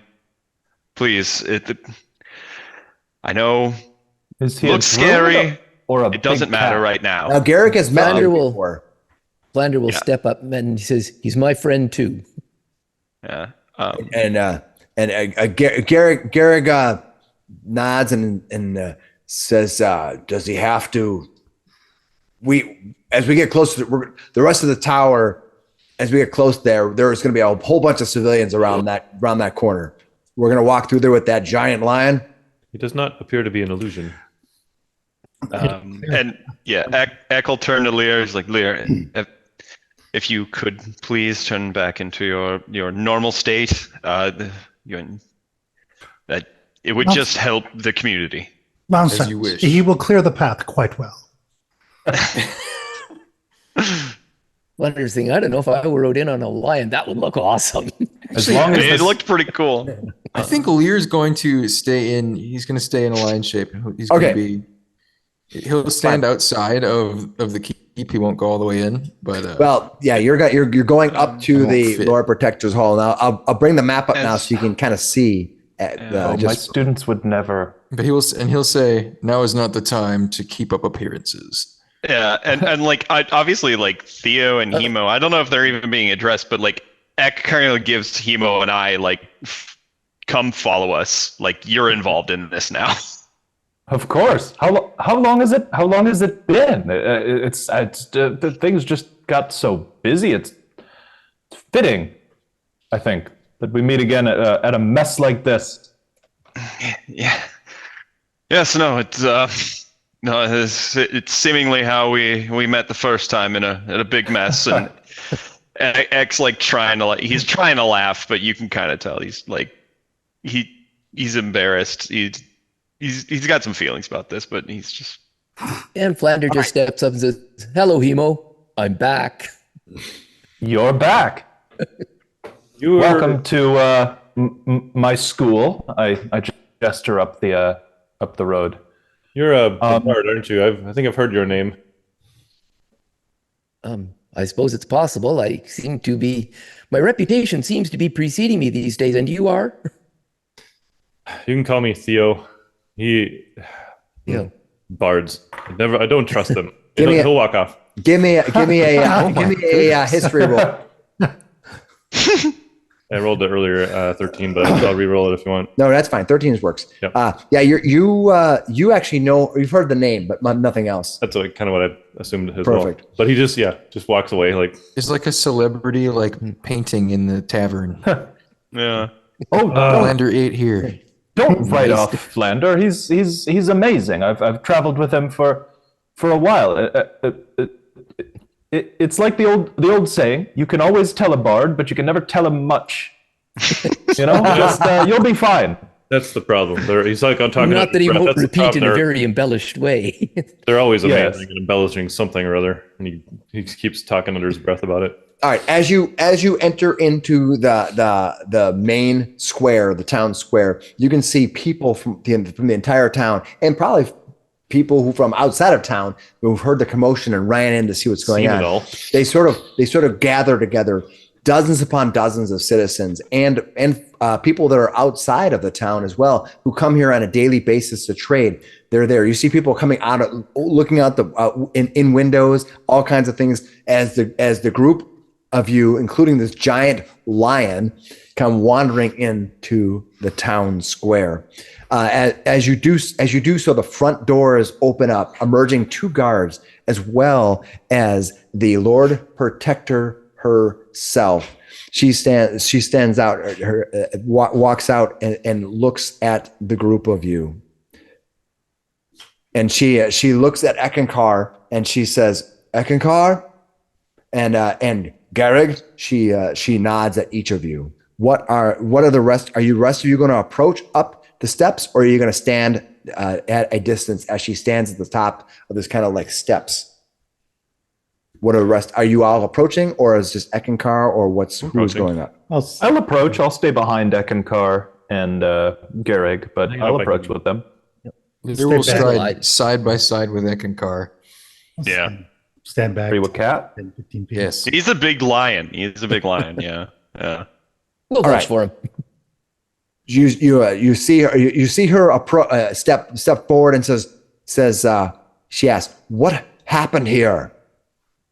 As Garrig looks up, and then Garrig looks over at you, Eckankar, as you stand there. What are you going to do? He kind of stiffens up, stands tall, and he's like, "Well, we were on our way to meet you regarding the incident the other night, and this band seemingly came into town. They teleported in. I was asking them why they were here, how they got here. They were a bit dodgy in their answers, and suddenly one of Hyrule's gargoyles came in, and they began to get aggressive. He gestures to, he hand on the lion, he gestures to Flander and Giroux. We did our best to contain them in that area, but they fled, and we were able to take down one there, and one got away, and eventually my old friend Hemo here came across the band as we gave chase." You see, she considers this for a moment, and she's about to react. She kind of nods and she goes, and then, but about 35 feet away from the tower entrance, you hear a booming voice, magically enhanced, but a woman's voice that radiates out to the crowd. And interrupting Darathra, the Lord Protector, as you hear a voice, "Fellow citizens, today I stand before you with a heavy heart, burdened by the failures of our current leadership." You look up and you see Duvessa Shane, but not wearing armor as before, wearing civilian's garb, dressed elegantly, and speaking eloquently to the crowd. "For too long, we have suffered under the ineptitude of Darathra Chandrel, whose inability to address the rampant crime and banditry plagues our beloved town has left us vulnerable and afraid." And when she does that, the crowd who has had their eyes on you, even the lion, turns to her, and you see them kind of nodding and yelling at each other and making agreements to what Darathra was saying. "While our hard-earned wages are siphoned away through ever-increasing taxes, our streets remain unsafe, our homes violated, our livelihoods threatened by the unchecked lawlessness that runs rampant under her watch." And she points to Darathra, and the crowd turns and starts yelling at her. Anybody doing anything? We checked it. Eck turns to the crowd and he puts his hands up and he's like, "Please, you You all know me. I grew up here along with you. You know, I am a protector of this town, and we have done our best.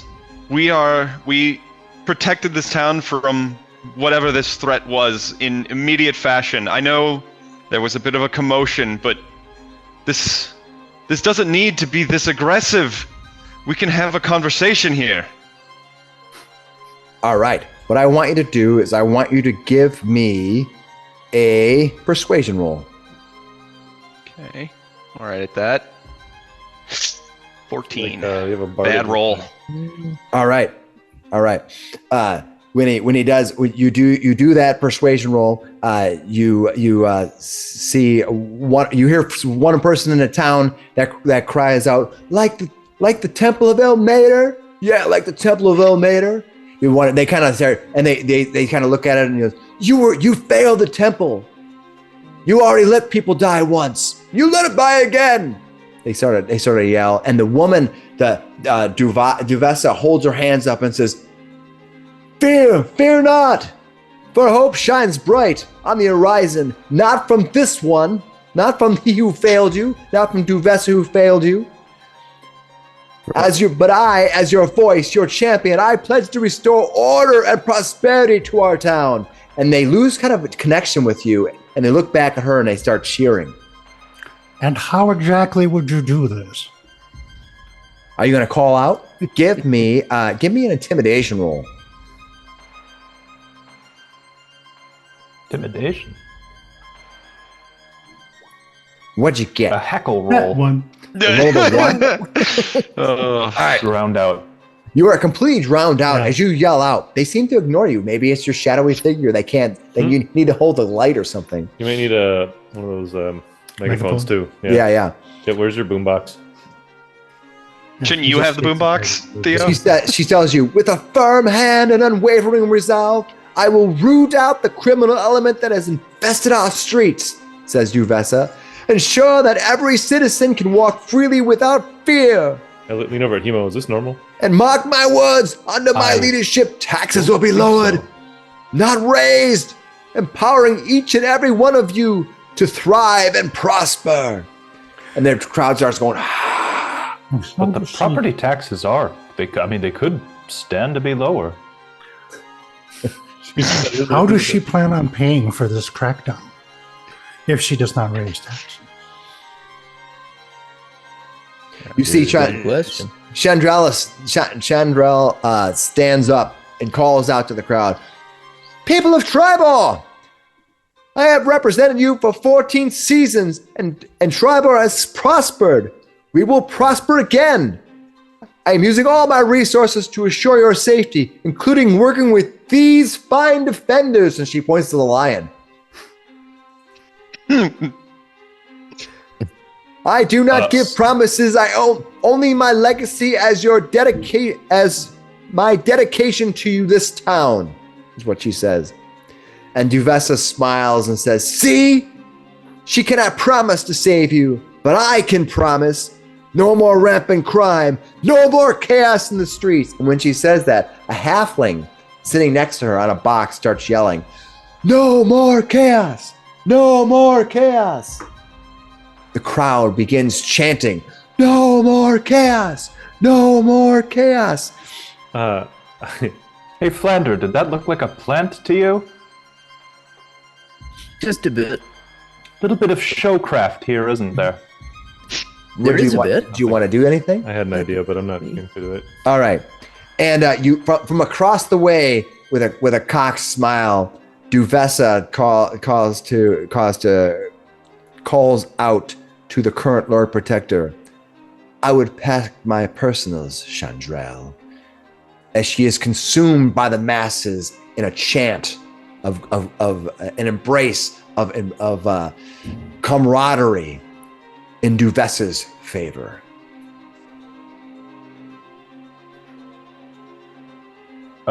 Chandrell backs up and looks over at you, Eckankar, and says, she kind of has this firm lip, this deep breath. Come, we will speak. I am still the Lord Protector yet. He's like trying to look strong here, but he's pretty hurt. He's just, Like hit I've point given for- you nothing but trouble today. I'm sorry. You- And he we will follows talk her. inside. He walks inside. She walks inside with several guards. Garrick walking with her. Who is going in with her?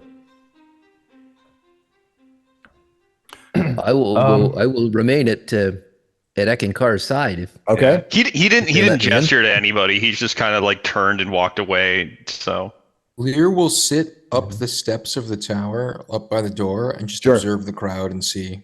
All right. what Duvess is up I'm just to. Can following. I- Emo, are you going in there? Since I've observed Duvessa Shane, Yeah. can I use know your enemy on her? Yes, you can. Okay. I want to know Okay. if she has greater than or equal to or less than 69 current hit points. Greater. Greater. ooh, And I want to know if she's got greater, less than, or equal to 9 total class levels. Greater. ooh, Hemo.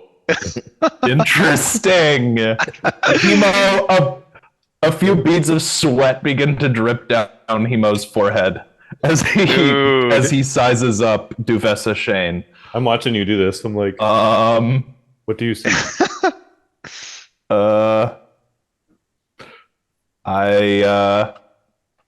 Do we have more Let trouble? us speak with the Lord Protector. I will come with you. Let us go inside.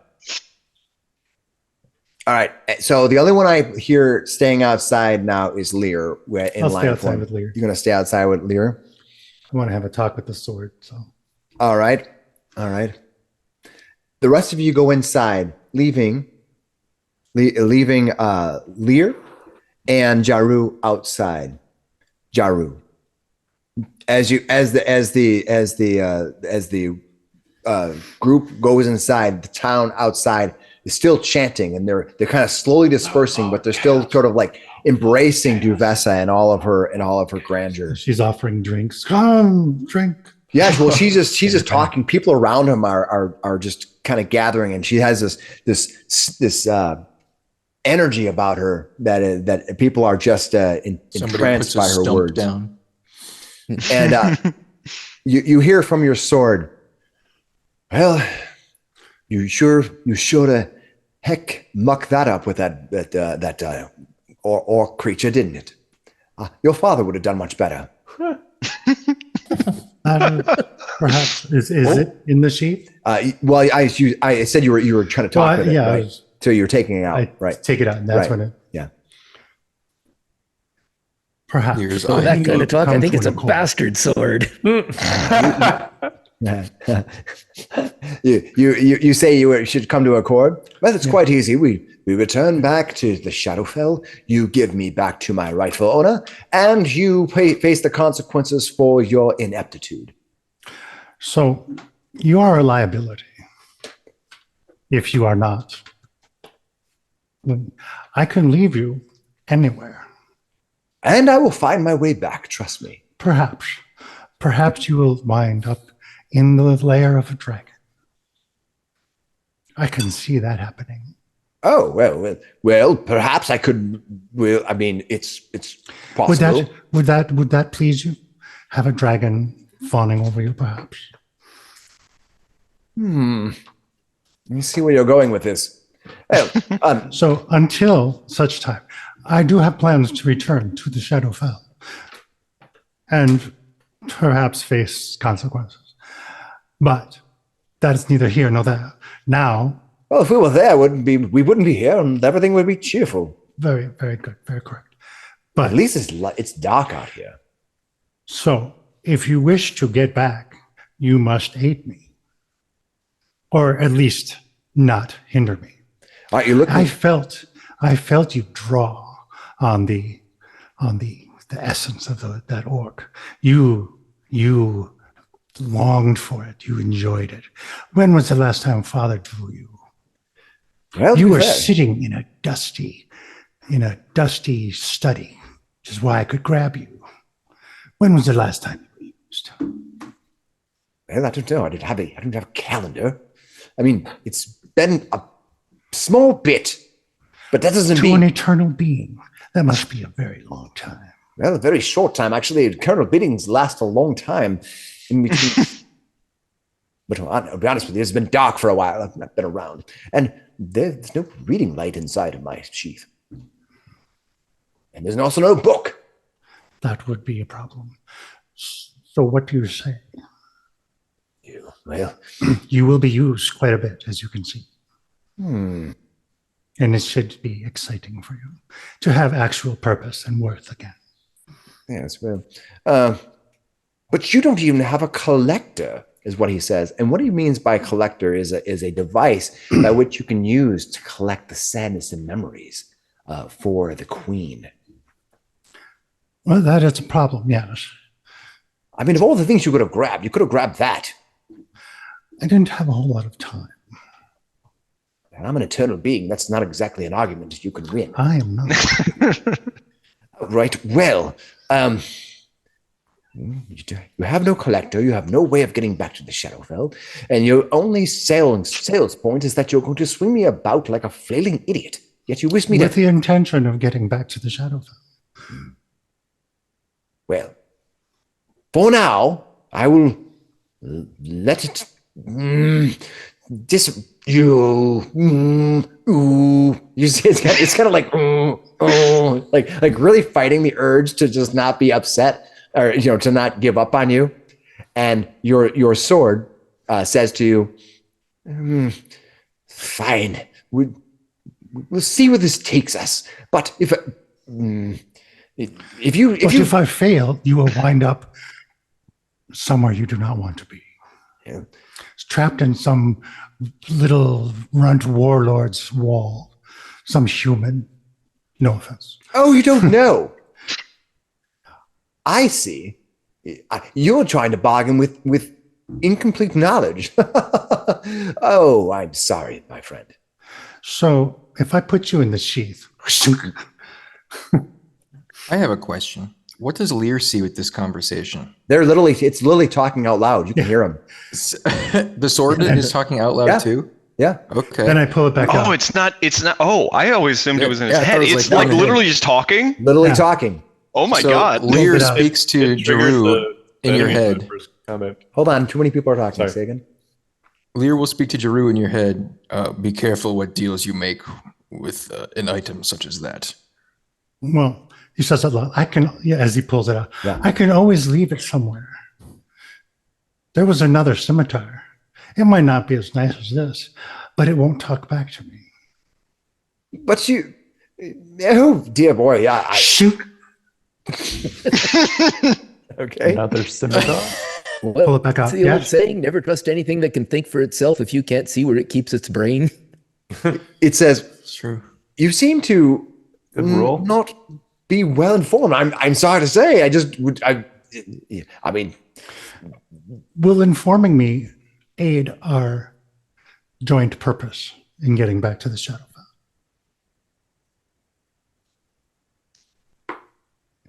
no. Okay. Shoot. We'll talk later. All right. You have your conversation. Your sword talks to you out loud. The lion talks to you. The lion can hear I it. know. I look over at Lear. Sorry about that. Yeah, it talks to you out loud. If you recall, if you watched the pregame, when he drew the sword out, it started talking, and all of the You guys were gnolls, speaking at the time. all the gnolls were like, "What happened?" That's in the pregame. That's when they first encountered the sword. All right, the rest of you Initiative. head into the Lord Protector's office. They disappear inside.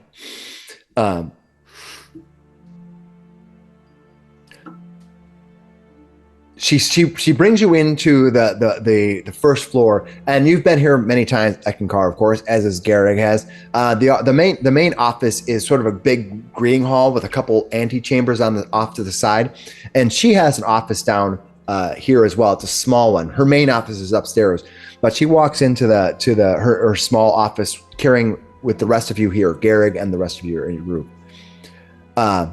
she turns and she sees the rest of you, and she says, "You there, Flander O'Donnell? Do I have that right?" That is correct, yes. Greetings. I've not met you before, but I recognize you from your history. I am Darathra Shendrel. I am the Lord Protector of Triboar, and it is my honor to have met you. The honor is mine. Well, you are obviously a friend of Eckankar, so you are welcome here. Thank you. But he looks over at you. I recognize those infusions, she says to you. She kind of raises a brow as she walks up, and she kind of circles you as you stand there. He smiles a little bit as she starts to do this, and he'll make sure that the lighting is on. Yeah. For it. Does he pose? Prestidigitation. Yeah. She says, There's probably blood on it right now. It's fine. She That's says, what happens. "You come from Yartar, no doubt. He nods. But for what purpose?" She stops and she stares up at you. Now, she has ebony hair. She looks. She has a plain look about her. She does not go. Go out of her way to have an impressive look. She's clean. She's a strong person. You think that she is hardy, is sturdy, but she's probably got her through her time here in Triboar through having the people trust her by her actions. Mm-hmm. And she's probably not what you consider a eloquent speaker or anything like that, but she is probably seen up until now, until recently anyway, as if she was a fair and just person, is what has garnered her praise here. But she looks up at you and she says, So he's not that tall, by the way. He's only 5'11". "Yeah, you're still taller than her by Taller. about 5 inches." That's fine. So She says, "Are you here with the Lord's Alliance?" he pauses for a second. He says, "You have recognized my origins, but do you recognize my race?" "Oh, I Sort of know." cocks an eyebrow. Yeah, she says, "I know what your race is, Moon Elf." Then perhaps you know that we do get a bit of wanderlust in our systems. Cousin, they know me. Yes, but you learned to craft in Yartar, didn't you? Did many years.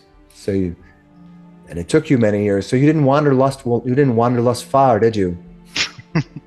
Well, there was a good reason to stay. So I ask you again, Lord's Alliance? No, not Lord's Alliance. I come here merely on the previous caravan. Arrived, what was it, 2 days ago? Yeah.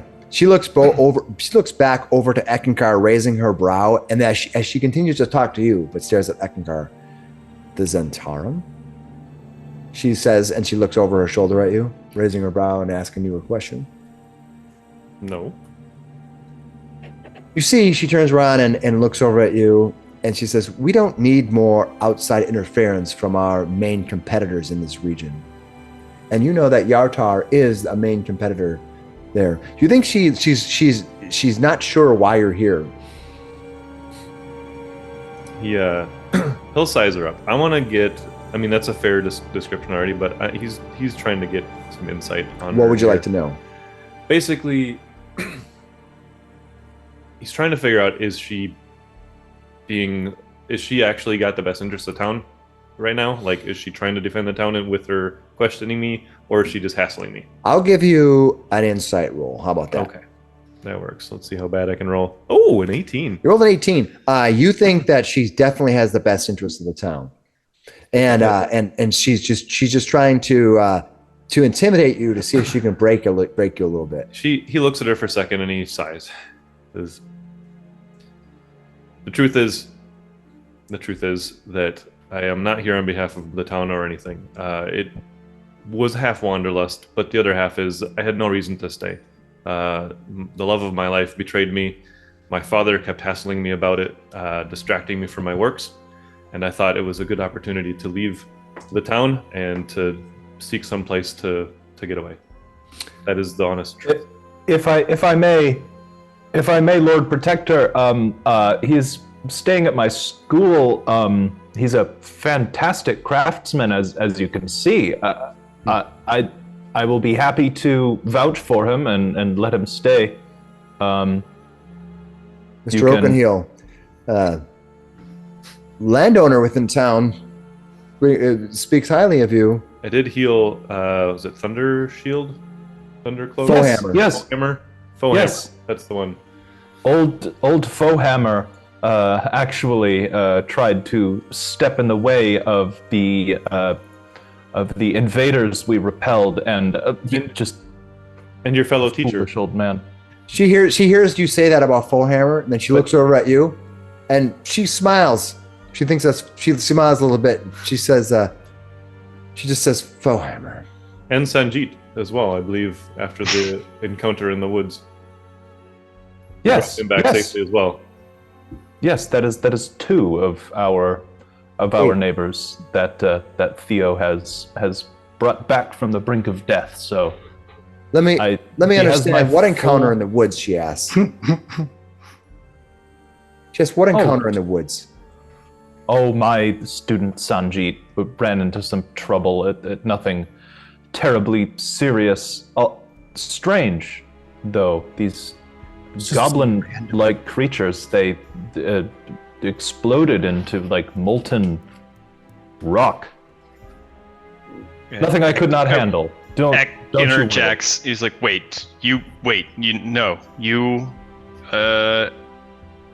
you fought creatures that were made of magma or lava that erupted in goblins as well? Yes, it really did it burnt a good pair of shoes. They had some sort of machine in the basement, yes? He looks up at Yes. Chandrel. He'd be like, There's a tunnel. clearly my compatriot has come upon similar forces that I did. This seems to be surrounding this town. Yeah. You fought this guys point- that explode into magma too? At this point, Flander turns to Eckankar and he says, "We had a bit of a run-in with goblins not too far from the Mountains Toe mine. They seem to be looking for something. They had some Goblins kind are of always rod. looking for something. Yes, but these goblins were different. They were wielding magic in a way that I have never seen goblins wield magic before. And they were gathering a bunch of gnolls and harassing a pixie village. It's too far from here. Pixie Village? So Really? the Duvessa, sorry, Chandrel, Darathra asks you, she says, what? So I called you here, Eckankar, at first to talk about the issues that you had in the slumber 2 mornings ago. Yes. And but now, Mr. Oakenheel, you tell me that you had some issues as well, and these sound very similar in my town. We also have to deal with whatever this is out here, and she kind of points to the rattling of the doors as you can hear the cheering out there. But for now, I'm concerned with the fact that something is happening. So let us start from the beginning. Eckankar, you were out in the woods. Garrick told me that you were there with a furbog. Your Yes, friend? yes, Lear, he is my friend. You'll recognize him as the The lion. lion, yes. I catch Yes. him. Yes. Yeah, yes. He came to me because he was on a journey of trying to find giants in this area, but he came across something. He came across these creatures, and we ran out there together and found these lava spiders along with a few goblins as their escort. And unfortunately, we were unable to subdue the goblins. And you, Mr. Oakenheel, you had faced some goblins as well. Where were these? Yes, just out to the east, out the On the map. downhill from my school. She interrupts and she flips over a map of the town. On the map. She slams it down. Okay, what do you want me to do? Stab Point. this with a dagger? Yes, right here. All right, you point to the hill woods behind your house. Okay. She looks at the hill. map, and on either side, and she rubs her chin and says, "I do not know why, but they seem to be on the outside of the town, looking for something." You said. What were they? You said they were There's a looking for machine. something. There's a machine in a tunnel. We should investigate this machine further. Where is this machine? He points basically on a little hill that was in an outcropping back there. Tunnel. Down. Here. The machine was... Did we not destroy that? I don't think you destroyed it. You just turned it off. Nope. And we Yeah. found... what did we find behind it? Sword? It was just Sanjeet's sword. Yeah.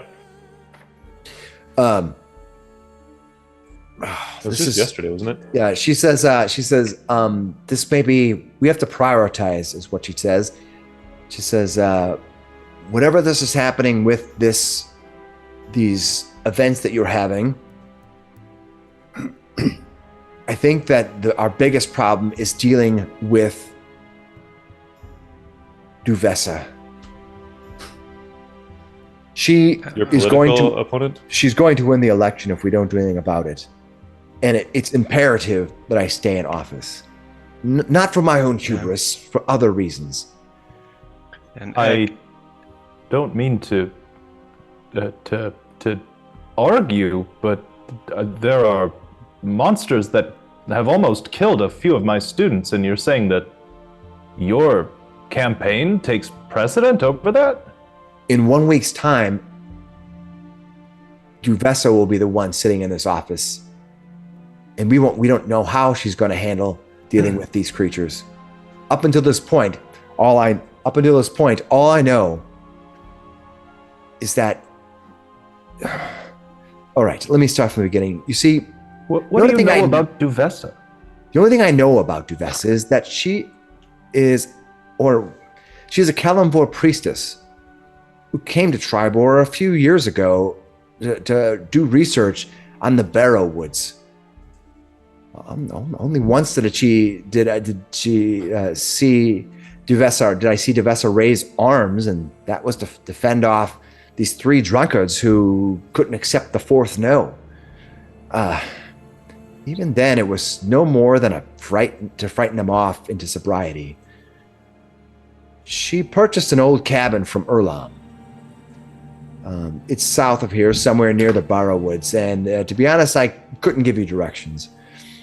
But you see, between Triboar and the Blackmoor Bog, the road remains dangerous for any but the big caravans. I'm surprised either of you, points to Eckankar and Hemo, have even met her. She's such a recluse. I've met her, Recluse? and That woman was not speaking like a recluse. That woman was speaking like a seasoned politician. Did you see the way the villagers all flocked to her, like she was the next horse birth to watch? Some sort of magical enhancement, I might add. She projected her voice very well. Chandrel, Lord Protector. There was a moment while we were in pursuit for these people that teleported in town, where I saw her, and she wore this strange armor, and she had these orbs around her head, and she had this. I've never seen anything like it. This much like, and he points to Theo. He's like, much like what he's wearing. This mechanical horse. I'm sure of it that it was her. I should very much like to see this horse. Something is not right. She stops and turns and kind of looks down at the map that you were pointing at. She sighs and she says,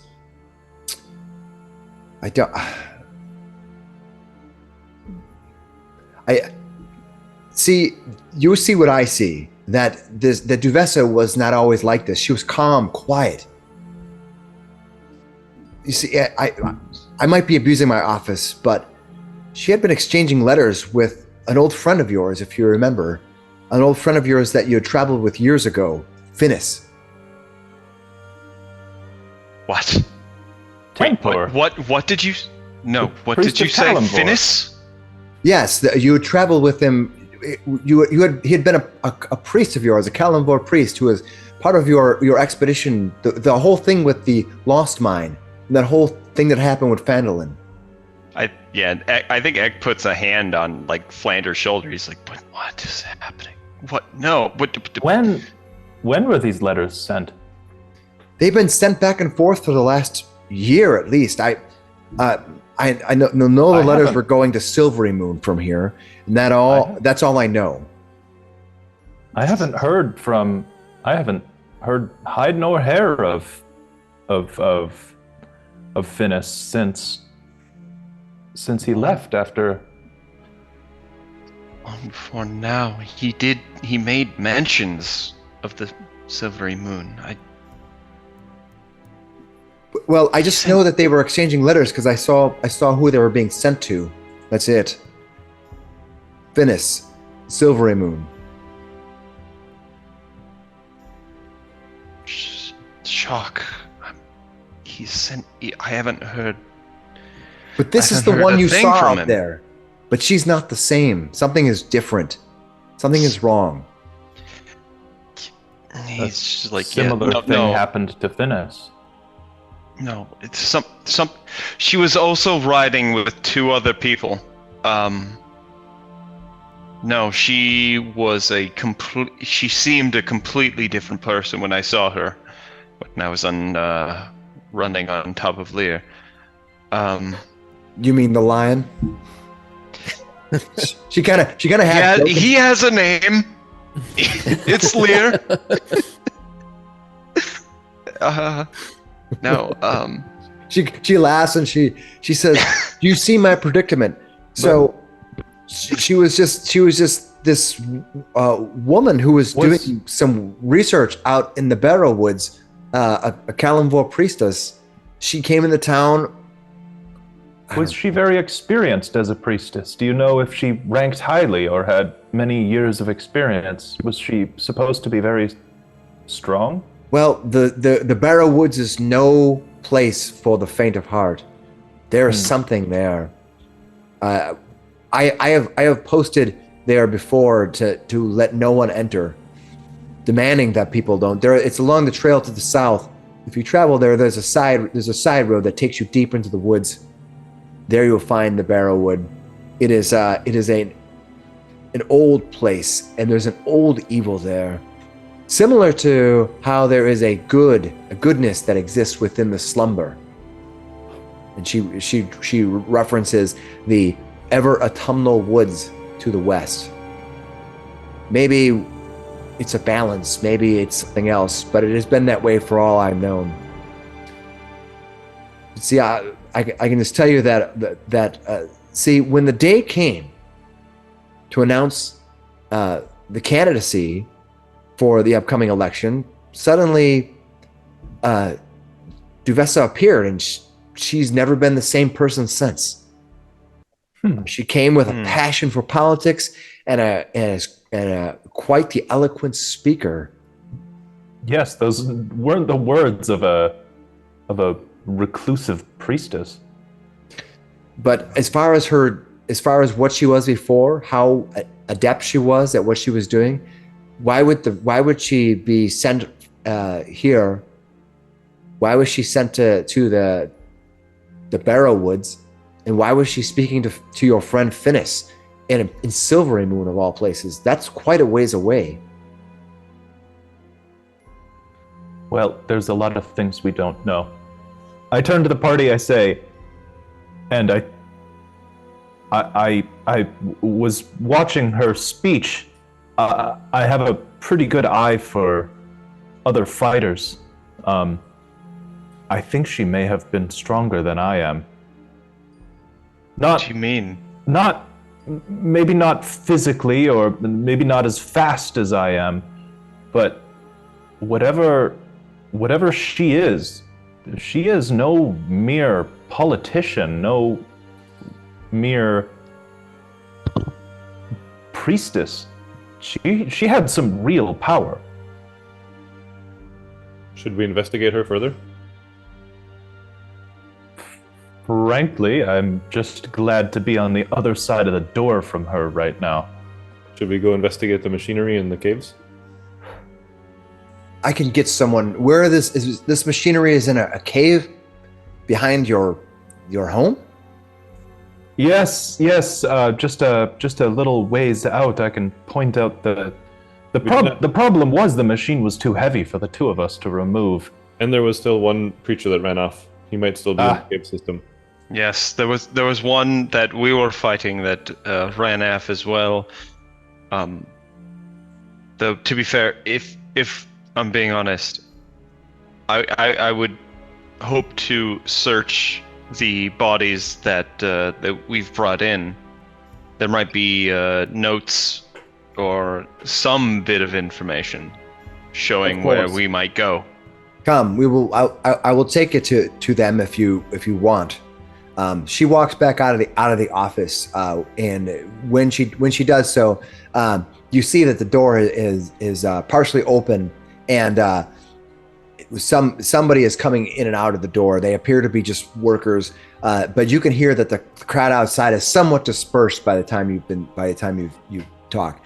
Lear, you can see that the two of you, that the crowd has, for the most part, calmed down and dissipated, and they've moved on to the Happy Horse, and they're sort of having drinks and cheering and talking. And Duvessa seems to have sort of almost disappeared as she fades away into the crowd. And over time, the town is sort of somewhat turned back to normal after this chaos in the streets. And after she has kind of riled the crowd, you saw her talking for a minute, and when after she left, people just sort of nodded and they felt empowered by her presence. The door is open and you can see them walking through as another guard walks in.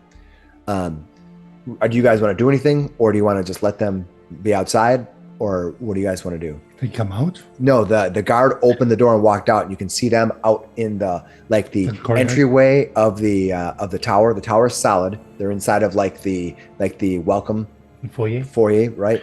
And they're walking across, and they can see you, and you can see them. So I'm asking if you want to go inside or leave them. I mean, I don't know if Lear's pretty big, but Eck is come on in. I'll go in. All right, to Lear.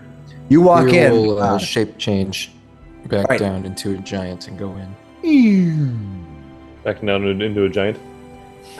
Back down into Into a giant. smaller form, 8 feet tall. He's still pretty fucking big. Yeah.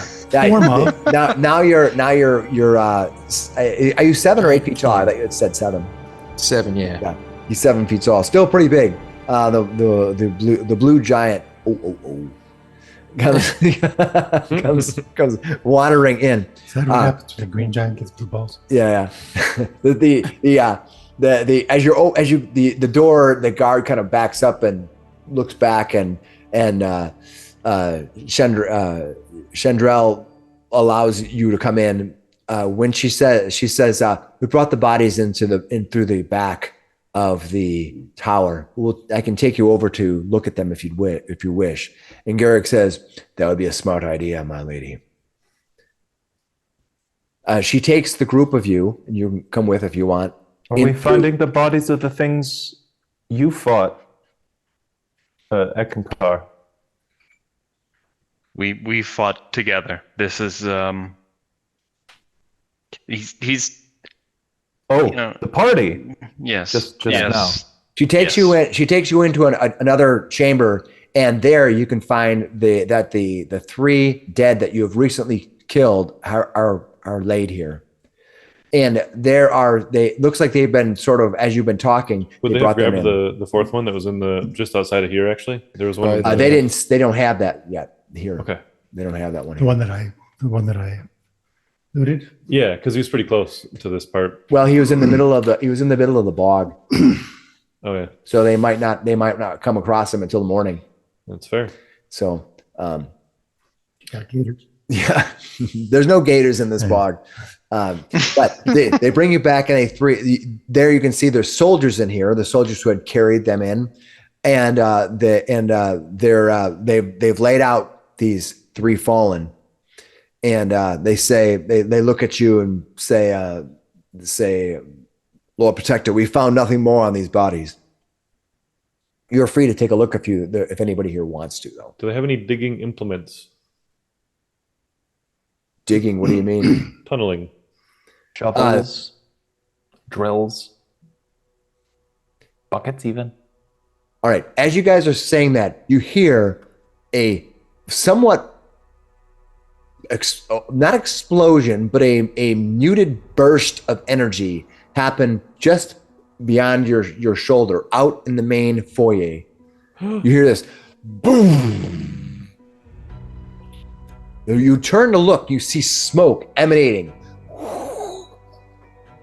like a purplish and pinkish smoke kind of burrowing out from inside of the tower. That's not good. Gods, I'm never gonna get to ask about this, Leanne. Do we initiative here? Not at all. What do you guys want to do? Eck is Run bursting towards up. the explosion. Like, Right. Running towards the explosion. Pull my helmet up all the way. All right, the rest of you don your gear, running out into the area where you heard it. You're Have like we- 15 feet away, Have we right? effectively been able to do a short rest here through the talking and stuff? I could say it's been an hour. Yes, we can say it's been a short rest. I think that's fair. All right. Okay. All right. As you do so, as you run out into the area, you see the smoke emanates, and as it clears, you see a almost 7-foot tall human, old man. He's wide, and he's draped by these long robes. He has a face with white that kind of just flows in all directions. Almost as if he's like a lion's mane. Lear can relate. He has this curled up face that seems to be in a permanent scowl. Eckankar, you know this to be Hyruth Kolstag, the wizard. As the smoke emanates, you see him go.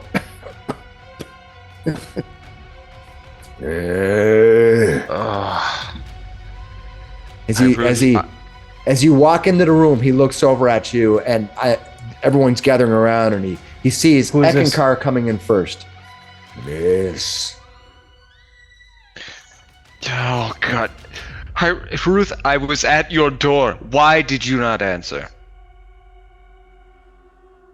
Well, it seems I was in a battle against enemies. You are a fool. Did you not see the lights? That's kind of why we came to your door. That's why we came. Yes, thank you, Flander. That's what I'm here for. We saw the gargoyles, and I asked you what was happening at your door, and what did I get? But a door saying, "Oh fuck." Oh, You've tried to knock on his door too. Of course you have. You're the main policeman or whatever. You are not. Earl, do you know who these people are? Who, them? He looks through the door at the 3 fallen. Yes, they came to steal my lightning in a bottle. Lightning is possible. What? Not amused. I'll pull it out. You're gonna pull it out and hand it to him. He's grouching, and he goes, "Oh, He takes it, he looks at it. Instantly switches his mood. He Bipolar. This old man. he takes it and he looks at it and he goes, you see him examining it. And he says, good. And he looks over at Darathron and says, 1 month, no taxes. And Darathra looks up, the Lord Protector herself looks up and says, 1 month, no taxes for dealing with this? And the High Ruth nods, yes. Wait, no. What is happening right now? What do you mean? 1 month, no taxes. The Lord Protector, Darathra, puts a hand on your shoulder and just kind of tries to calm you, and says to Kolstag, Hyruth Kolstag, very well, 1 month. Good. He turns around. His heavy body kind of lumbers. He's tall. He's like almost 7 feet tall, and so much so that Lear, you're looking straight at him, but he's a human. He's just massive, but he's slow. He just kind of lumbers, and he takes a step forward, and he looks back. He has no staff or anything. He's just got these old clothes, and he's holding on to this, and he kind of looks at it and smiles, looks back at you, and then the smoke erupts all around him. And as the smoke clears, you see that this wizard is gone. And Duvessa or the Lord Protector is like, Gods, what a tool. That was overly dramatic. What? What was agreed to? Yeah. Shendro, what is happening? we have to deal when he has a break-in. If something happens at his place, he gets a discount on the taxes. He's not. What? Does not he have his own defenses? Yes, but it's a long story. Not every negotiation is as it should be. Now can we focus on what we're looking at here? The bodies have.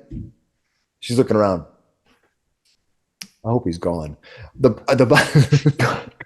Says the bodies here have nothing else of value on them. I don't know what to do with this Duvessa, but she's going to win the election, and once she does, I have no idea what's going to happen with this town. Well, I don't trust her. A great man or woman in this case doesn't seek to lead. She is called to it, and she answers. Yeah, this one just seems like she's more interested in wielding power than she is in doing anything good for the town. The way she jumps on a event such as this is quite sickening. Yes, ones who make grandiose promises in a time of vulnerability are dangerous.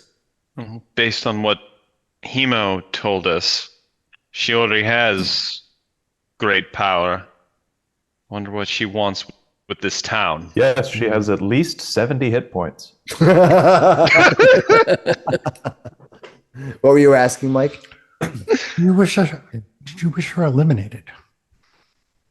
No, not like that. We have to find a way to Expose her for what she is. But what is she? I can tell you one thing, that she's been different, and I don't trust that. If she was a good person, or if I could trust her, maybe. But and give me an insight roll, everybody.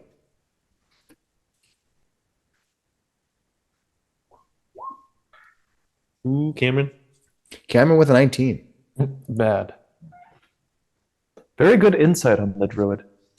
Wise man. All right. Eck, you and Lear get it. As she she starts talking. She says, if she was a good person, maybe, but, and she glances at the door, the double doors that lead to the lower chamber, to the basement. She kind of looks over at it, and you catch that she has this look of concern, as if something's there, as if she is whatever she's talking about is referring to something that's there. And she looks over and she says, I have work here to do. More than just this office. That's all I'm going to tell you right now. But I must remain here. It's vital. Well, this town was chosen for a reason, because who Lear? would want to take over and be the leader of this little place? Lear would like to cast certainly not Detect Fohammer, Thoughts. that's for sure. All right. Ooh. Do I get a Because, Oh, uh, dang. with my Detect telepathy. thoughts. What is do I have a savings throw? Let's see here. For the duration, you can read the thoughts of certain creatures. When you cast a spell, and as an action on each of your turns until the spell ends, you can focus your mind on any one creature. Intelligence 3 or lower. It doesn't work. Initially learn the surface thoughts of the creature, what is on its mind in that moment. So I kind of want to see if I could pull any more details when she glanced over to that door, but what was on her mind in there. Is this Perfect. a spell that you're So it's casting? a spell save of DC 18. It looks That's like. if I probe deeper. I get the surface stuff for free. Yeah. So you are Ooh, casting a visible dope. spell, right? With verbal, somatic, and material components? There is no verbal, somatic, and material as part of my telepathic. That's feat. what I was. That's what I was There are like. there are are you no doing? components to it. Yeah, yeah. I wanted to clarify. Damn. Cast a spell, and you cast it. And I'm assuming you mean to cast it for Chandrell, right? He's Yes. doing it himself, but then you're Yeah, sort of zooming in on her. You hear in your mind, you can hear her surface thoughts, and she says, "Let me think how I want to put this." She says, I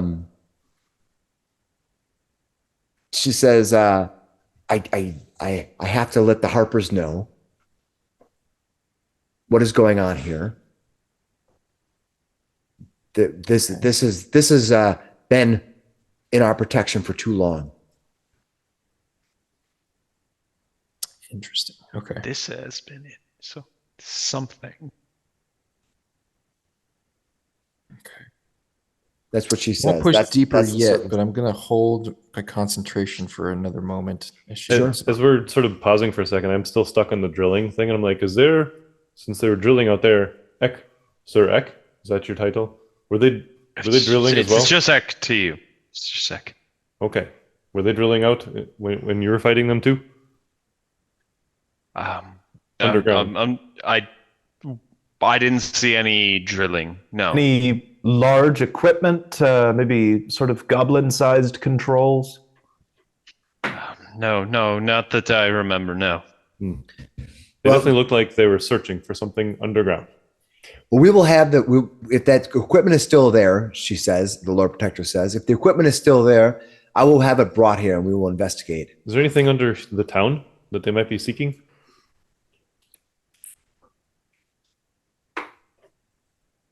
No. An insight on that one. 19. You think that she might not be 100% honest with you. But she looks at you straight in the face and says, no. At that point, I want to try to push deeper into her mind. All right, what does the savings throw I make? It is an 18 wisdom. All right, what happens if I fail? Okay, let's see. If you fail, I gain insight into its reasoning, if any, its emotional state, and something that looms large in its mind. So I want to know about that thing that she said no to. All right, The thing that's not there. Yeah. What you get in your brain is that she, you think from the mental state that you have, she is here to protect not just the town, but something that's in the town. And you get the image of the 4 fragments and the orb. The 4 fragments and the orb. Does he know what the Okay. 4 fragments are? No. That's Right. what Orb. you get. She will be aware that orb. I am probing her mind at this point. All right. Oh no. She looks over at you, and she says she gets this kind of solid, like stunned look on her face as she walks up and she says, "You stop that now." What? She can make a contested throw to see if she an intelligence check of 18. Okay. Oh wait, it's contested by mine, so she might beat me on this. Okay. So give me a contested. You're trying to hold it, even though she told you I'm that. gonna try to hold it. 19. Shit. You're able to hold it. That's pretty good. I will, with a flat face, look her in the eye and say, "I do not trust you politicians, and I know for a fact you are already hiding things from us, which we should probably be knowing about." Politicians and bards.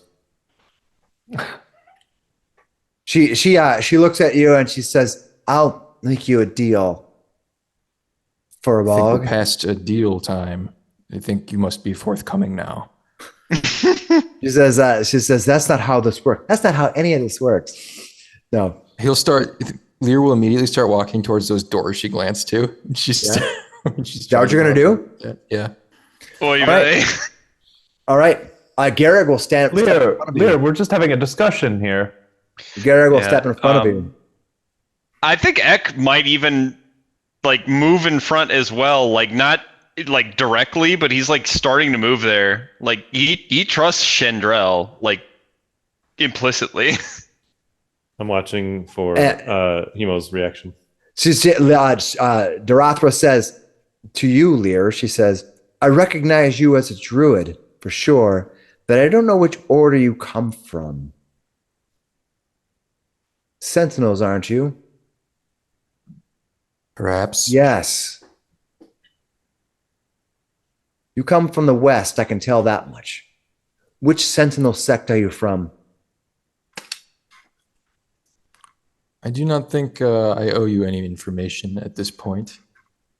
"You come into my office, use your magic against me, and then dare to tell me no?" I would like Lord to know. Protector, Chandrel, please, He tried to probe my mind. please give me a chance. I also think you are hiding. Lear, what did you see? What? There are fragments, magical artifacts of great power. There was. It's history. You didn't probe deep enough. It's a long history. Hundreds of years ago. Why would you hold up on us on this information? Insight check. Is she trying to throw us off the trail? Okay. I Yes, think it's Eck low. would also do the same. Like Go ahead, he's yeah. he's kind of being tested here a little Yeah. bit. Okay, so What'd you get? I I'm about to roll initiative by accident. Whoops. 17. Time to throw All down. right. Whatever she's saying at this point seems to be the honest truth. At least in your opinion. She says Was it under the town? Because that was the statement I did not believe. Yeah. if- remember that if you don't know your history, you're doomed to repeat it. I'll walk up to Lear and I'll put a hand on him and be like, no, I don't know what you saw, but whatever she's saying now is the truth. I believe her as I believe you. In your mind, you'll hear, "I hope you're ready to bear the responsibility of the outcome for trust of this kind." And then he'll stand down and kind of step back, say out loud, "I will follow your lead, Eck. You prove to be a strong ally and a good soul. I will follow your lead. Please," I'll turn over to Chandrel, "forgive my intrusions. This is part of my profession, and I must be careful." Chandrel looks over at Eck and says, "You can have your companions." And she addresses you, basically ignoring Lear. She Yep. says that you can have your companions, and I hope they help you. But this here is a requirement that I give to you.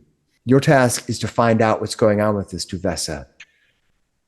Find out where she comes from. All I know is that she's bought a home of some sort near the Barrow Woods, and she bought it from Erlam. And that alone worries me. Now, I wouldn't. What? Because she bought from Erlam. She looks over at you, and she says, "You've been here long enough. You should know. You should know about him." Yes. Is this a bad time to ask about our relationship with the Bank of the Harpels of Long Saddle? Perhaps now's not the time. Can we talk about our taxes real quick? She says,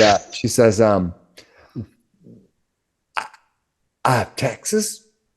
She kind of looks over at you and says, I don't think you and I have the same deal that I have with Kolstag. No, just a certain. It's a property matter. I can speak with you on it later. Okay. Oh, is there a bank here in town? This the bank. We are the bank here in the tower. I have a question. This artifact that they mentioned, and it's in pieces. Are these pieces lost? What are you talking about? Huh? She looks at you and almost as if she might be gaslighting you a little bit. You said I don't know what you're talking about. What artifact? What do you mean? She looks up and she goes, I don't know what you're talking about. so. We had a run-in with a blue goblin. A blue goblin. A blue goblin.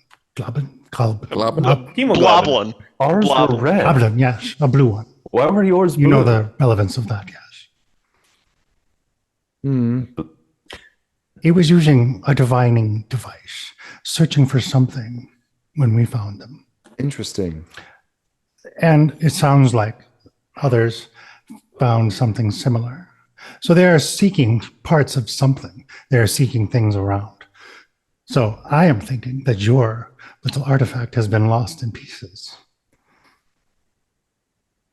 Well, If you wish our help, information is valuable. If you do not wish our help, we can leave. She looks over at Eckankar and kind of gives Eckankar a smile and then looks over at you and says, well, I admit your presence here is both welcome and then looks over at Eckankar and disturbing. Thank you for aiding Triboar in against these renegades, she says to you. But I can't help but wonder why. And she kind of stares off into space for a moment and then looks over at Eckankar and says, why the Raven Queen has sent a soldier here. She turns around and looks over at you. She does little out of benevolence. I am not directly serving the Queen's interests at the moment.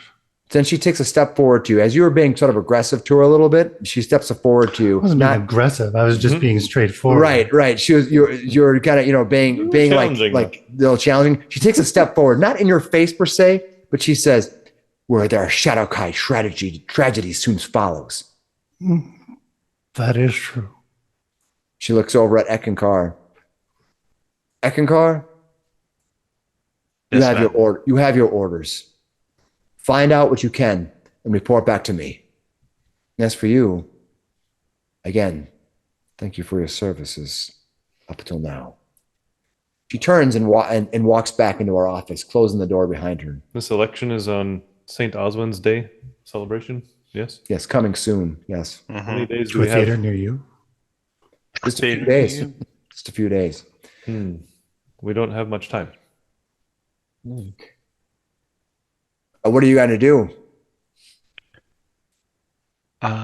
Is there a way I'm sure I have the ability to view the bodies of the people. Yep. So I will go do that. Can I bring my friends along?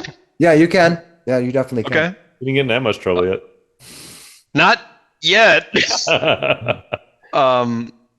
Yeah, like he is escorting you to where he probably knows where the bodies are. Yeah, you were there just a minute ago, just across the hall. Yeah. Just across Yeah, the. so he'll bring you over there. Yes, please, everyone. This is not particularly my forte. Please, is there anyone here amongst us that might be able to investigate and find things among these bodies? Garrick interrupts and says, "I will. I'm going to go out and see what's happening in the courtyard. Make sure our troops are in good order. I'm going to leave this investigation to you, Mr. Dune." That is probably for the Thank you, best. sir. Giroux pulls out like this investigation kit. It's full of hooks and things and Okay. Bunch of pins with red string. what's that? It's a big old board. There's no Hypnotic pattern. It's just a bunch of yarn on the wall. Nice. I'll begin just investigating the bodies. All right. Give me an investigation roll. What'd you get? 14. 14. What you find on them, they don't really have much physically on them. They basically came with nothing, which is one of the biggest tells that these were probably professionals. They didn't bring anything that could identify who they were. They didn't bring money with them. They have no coins on them. They don't have excessive materials on them. They don't have material components for anything. They just have what they brought, which is the bare minimum. So you think that this group was probably somewhat of a professional group of some sort. However, the one thing that's interesting is on the woman, her weapon that she has, her crossbow looks to be well made, and that might be one of the few things that might be worth exploring.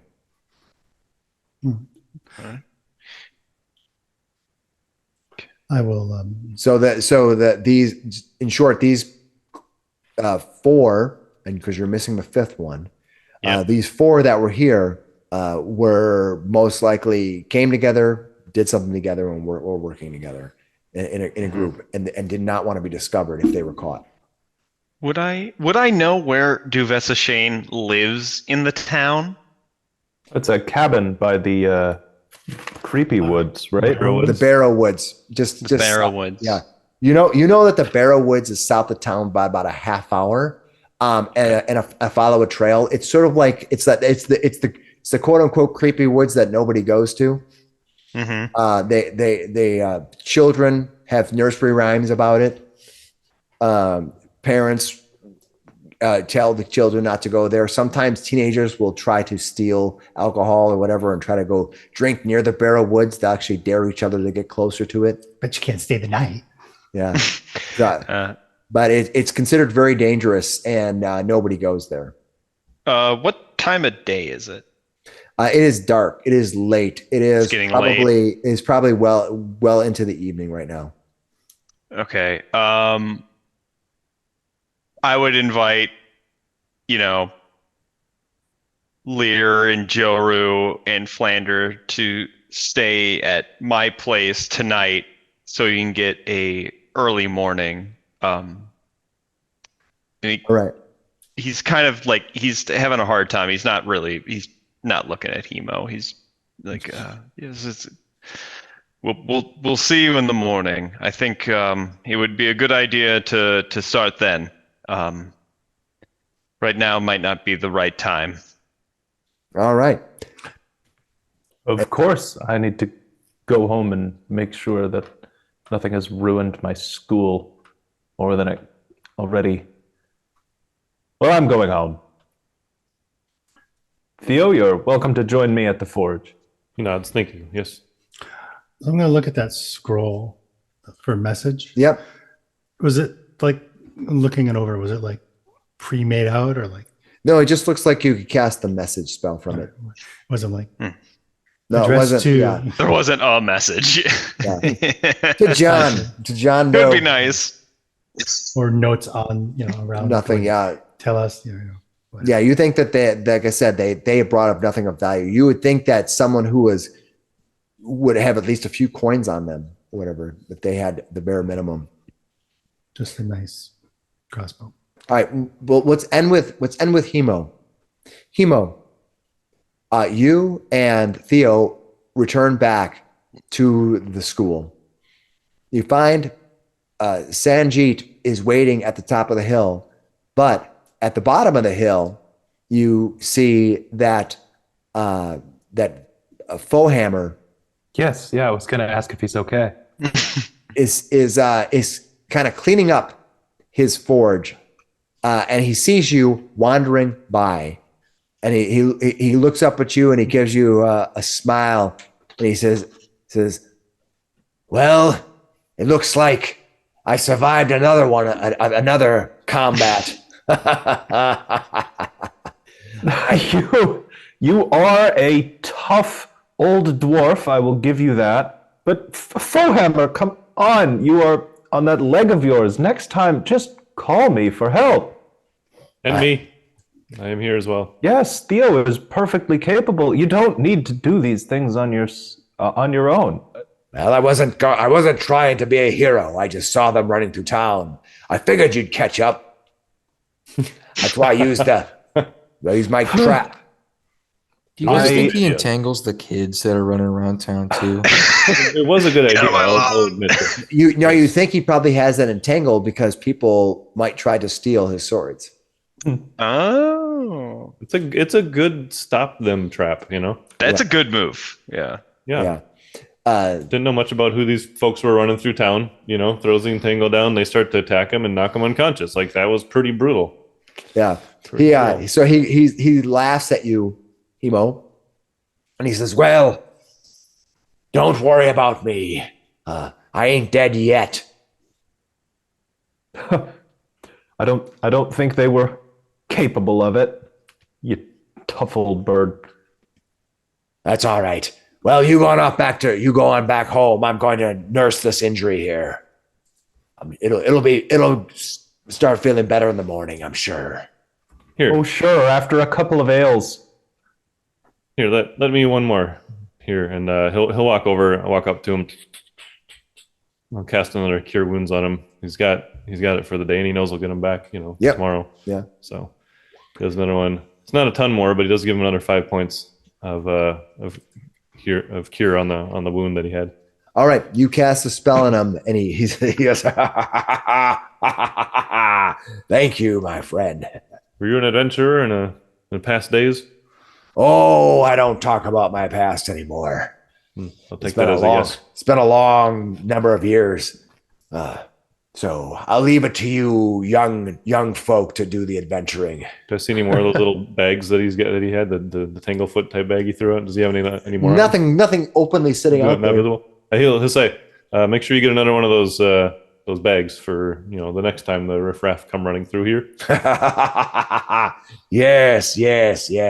He says, he kind of gives you a clap on the shoulder, and he turns back and kind of slowly starts walking back toward his forge. As the rest of you head back up to your school, Sanjeet at the top walking out to greet you. That's where we'll end tonight. We began with a big combat to finish up the whole chase scene, and you were able to chase down those four people who are trying to apparently steal from Kolstag, return the goods to the wizard, which was good. And in between there, you had a firsthand glimpse of Duvesta Shane, who is apparently quite different than she originally intended. And the other thing that's crazy is that apparently she's had some contact with your old friend, Finis. I couldn't. Yeah, that was the most surprising thing. Oh boy, what are they up to? Seems nefarious. Indeed. Well, with that, we're going to end it. This is the end of episode 2. Things are moving along. The story is progressing, but more mysteries to come and more dangers as the adventure thickens, the plot thickens, and things begin to be more interesting by the week. So we'll see everybody next week as we adventure forth in Triboar and beyond as the group begins to investigate what's going on with this Duvessa Shane. So let's see everybody next week, and we'll have a good night. Bye. Bye for now. Good night, Triboar. Nighttime boy. No, that was funny.